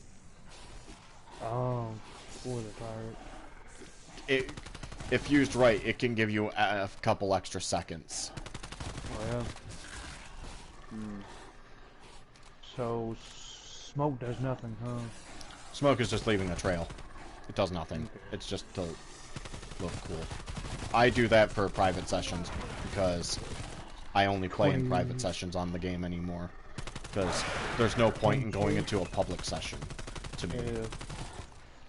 I see no point in it, because literally my experience in a public session is usually and always going to be this: step in, players be toxic, I leave. Or you go to do something, modder or mod user or script, or a mod menu user or script kiddie or what have you is going to be doing something. There are players that's going to be super fucking toxic, hunt you down, and if you ever try to do something in the session, your shit's going to get fucked up, and they're not going to leave you alone, and it comes into a hissy fit, and it becomes a battle between you and them, and it's just not worth the hassle. Yeah. It's like, fuck this. I could make more money or have more enjoyment playing a private session, in my personal opinion. Because, hell, that's kind of why I don't really play Red Dead Redemption 2 online. Yeah.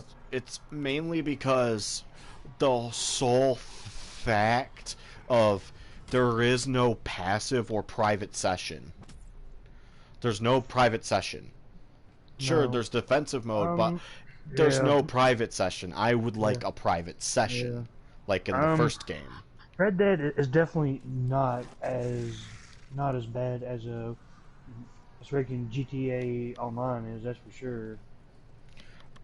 I would I have say definitely noticed that. what keeps me from playing it is because you could always run into the few toxic players as toxic as fuck, and you can't do anything unless you're rolling with a big group. But if you're like me, who usually ends up playing solo and by themselves and not want to play with randoms, you're screwed, because whoever has the bigger team and the better team gets to determine what's done in their session and can almost do whatever they want.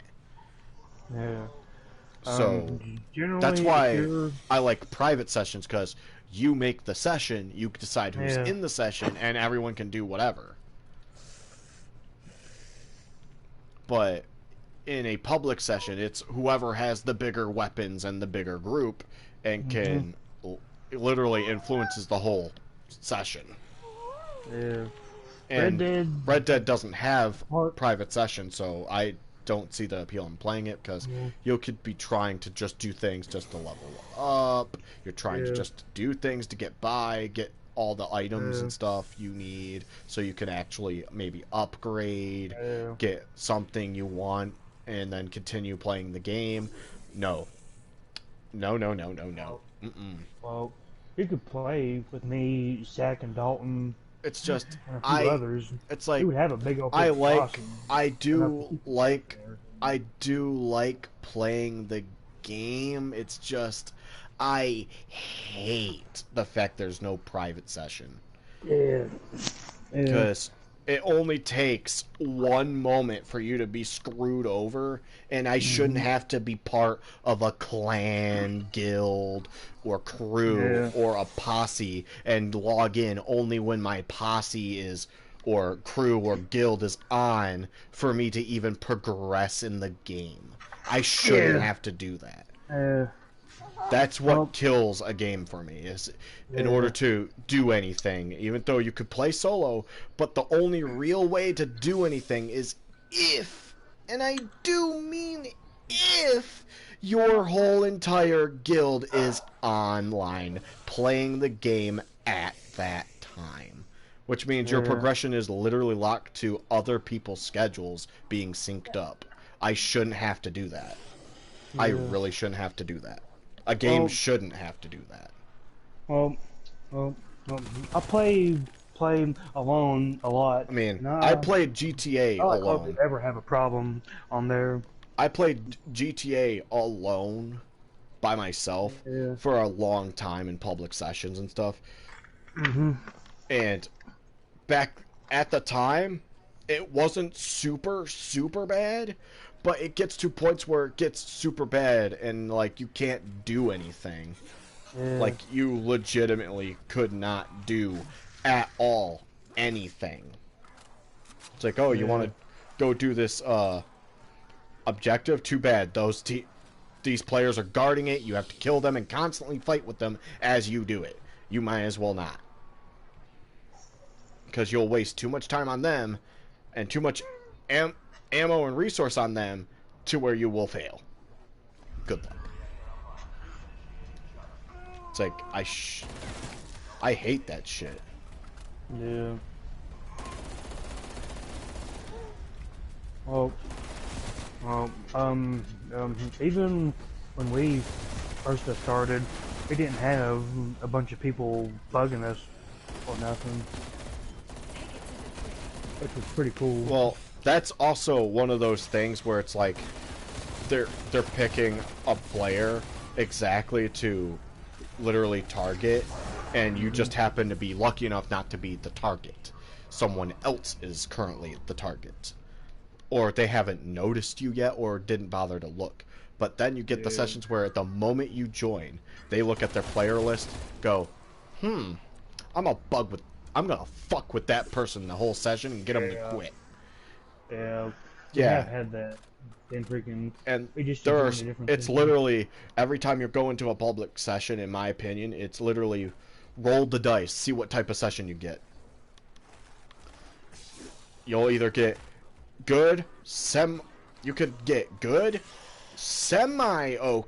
okay, meaning it's good, but it could be bad, bad, and horrible.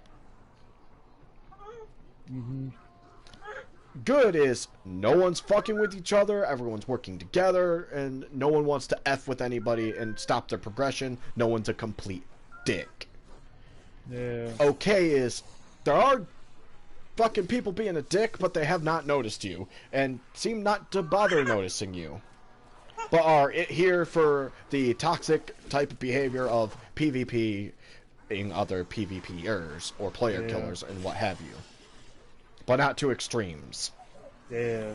Then you got your bad your typical exploiter and toxic as fuck, and they target anyone, and if someone's doing an objective, some of them will try to fuck with them if they're within range.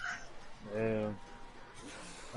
Sometimes they will, about 10%. or someone has noticed you and will not leave you alone. Yeah. Or are horrible, or not super bad, but you just have to deal with them and they're a constant annoyance. And others. Horrible is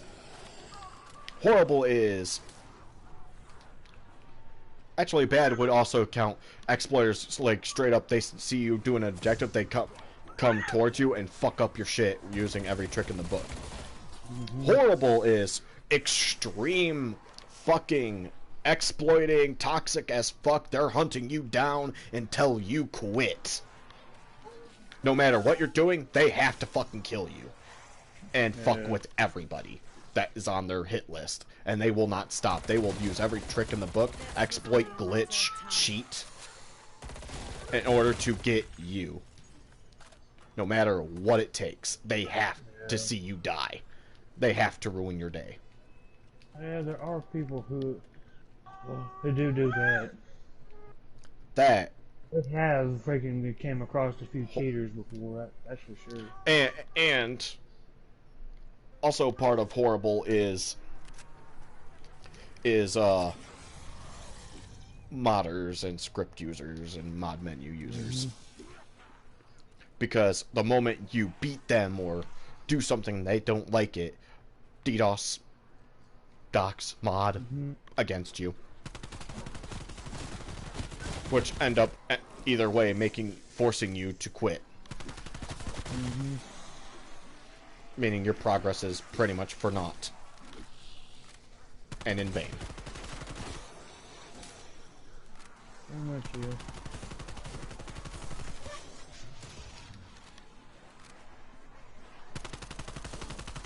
But that's just these days now, in my opinion, still. It's like, I hate Rockstar. You have good ideas for games, just a lot of the time, it just, the execution, to my opinion, is shitty. Like, very shitty. Especially with Red Dead Online and not having private sessions be a thing. Like, you said, oh, there's gonna be no private sessions. It's all public. It's like, I really hate that shit. I get you're doing a Wild West theme of some kind, but I really do hate that shit of not having a private session. Because that's what killed the online for me.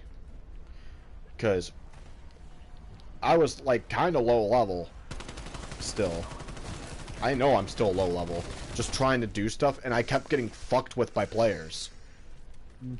Like, at random, people kept trying to fuck with me. And they would use all these, like, fucking fancy rifles and shit, too. Yeah. So it's like, what am I supposed to do? I don't have that type of gear. I don't have the gear to hit somebody from that far, and I'm keep getting hit with a sniper rifle. Like, a guy with a sniper rifle kept fucking with me.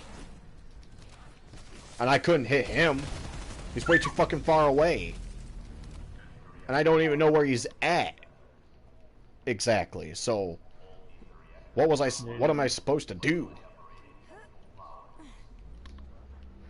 Join a different server. Clearly, join a different session and hope for the best. Reroll the dice.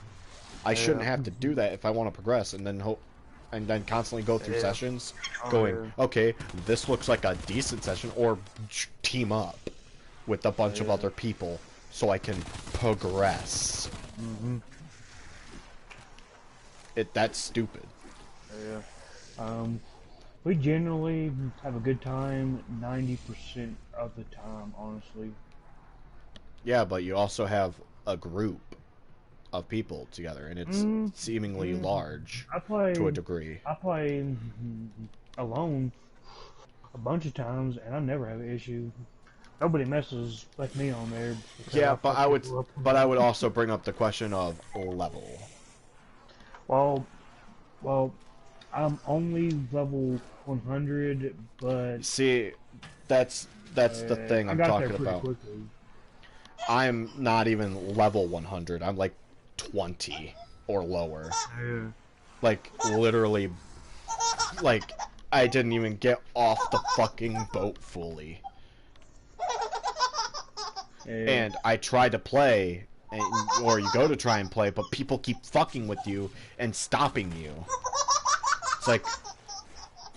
It's like, what are you supposed to do then? You can't progress because people block your progression. Then they constantly do it. Oh yeah.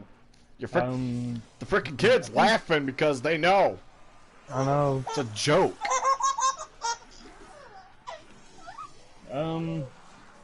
So I think the story mode now is like a freaking. It's like anti-player blocked, and they can't like freaking screw up your like actual campaign part.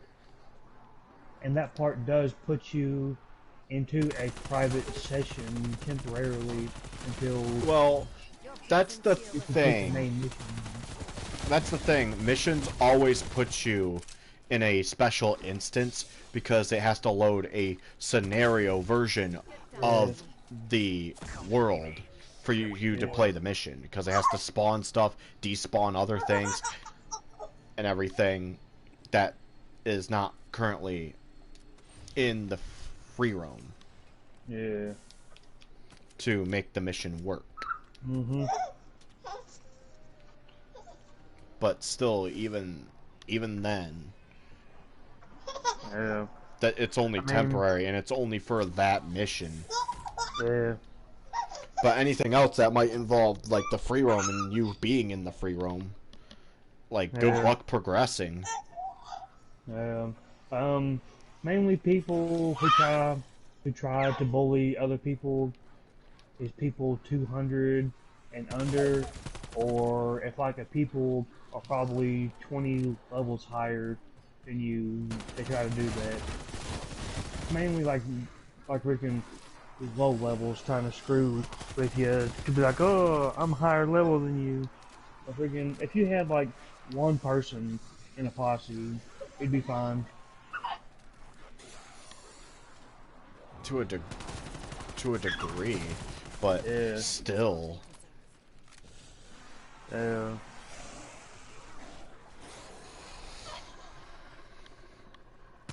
What the heck?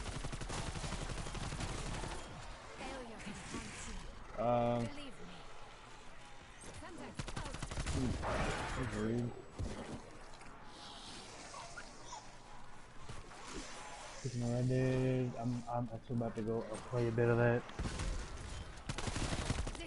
Playing freaking Backstreet Boys in here. Okay. Need Molotovs now. Mystery unlocked. Drive motocross. I don't know what that is.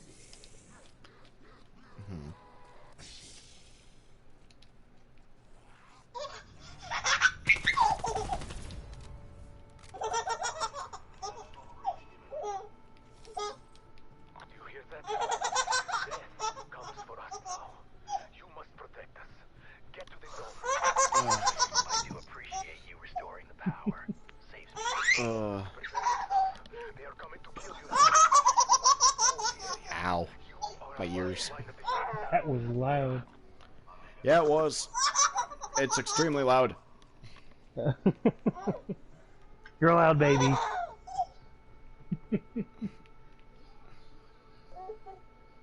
Up, up and away! Wingardium Levy, shut the hell up. If only that was a spell, it mutes Wingardium people. Levy Missile. Wingardium Levy Missile. There we go. How many missiles does the freaking oppressor hold even? 20. 20? Okay.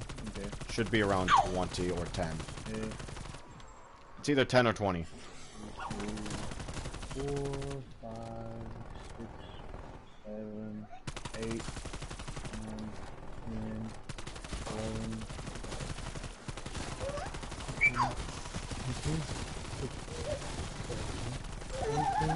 13, 20.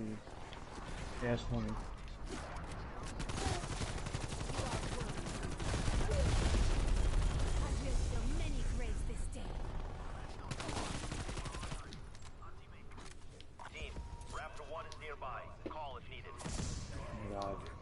Get in here.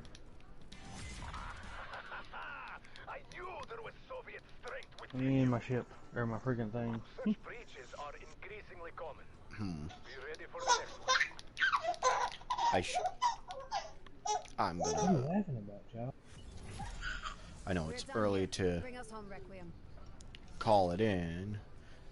I know it's early to call extract, but I'm just gonna extract right now. I'm gonna... Because I have another game I have to do dailies for. Yeah. Which is Genshin, to get story keys. Because to get a story key to unlock a quest or so, you have to do 4 daily commission quests every day. Like, every day you get 4 of them. Complete the 4 and get your reward. And if you complete 8 total, you get a story key, which you use the story key to unlock story quests. Right. Otherwise, you're gonna be sitting there with no quest to do. You have to do the commissions to unlock them. And recently they added the story quest called Hangout Quest, which I translated as visual novel to game quests. Yeah. Which, unlike all the other story quests before, these ones take 2 story quest keys. So that's 2 days of doing dailies to get 1 key, by the way. Since it takes 2 keys to unlock one, and if you have no keys and no commission progress, you'd have to do dailies for 4 days to unlock one. And I had a habit of holding on to multiple keys too.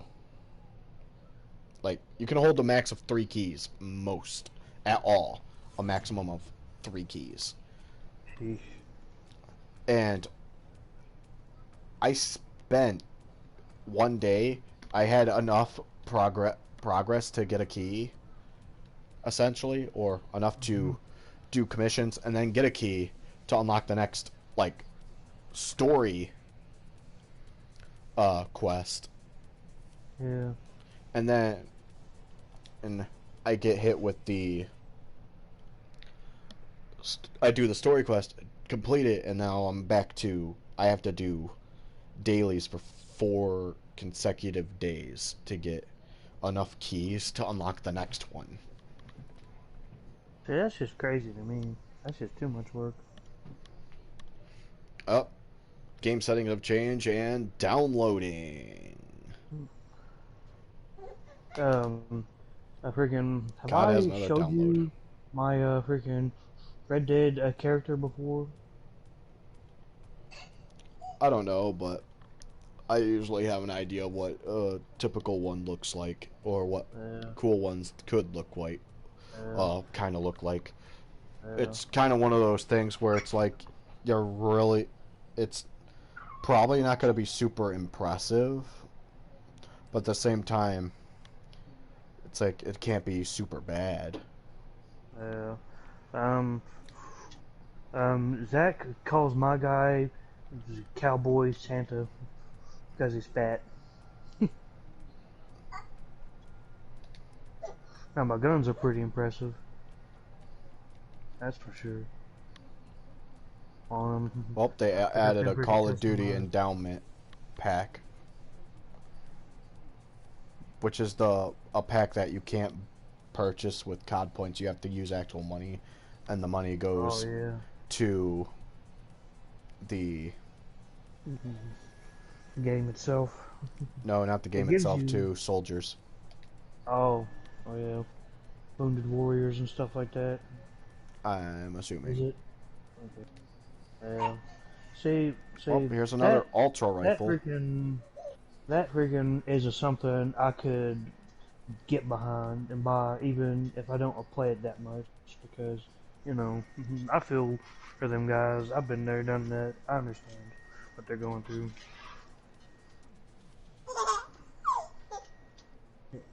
I'm trying to get a better picture of it, of them. Except it's freaking nighttime on here.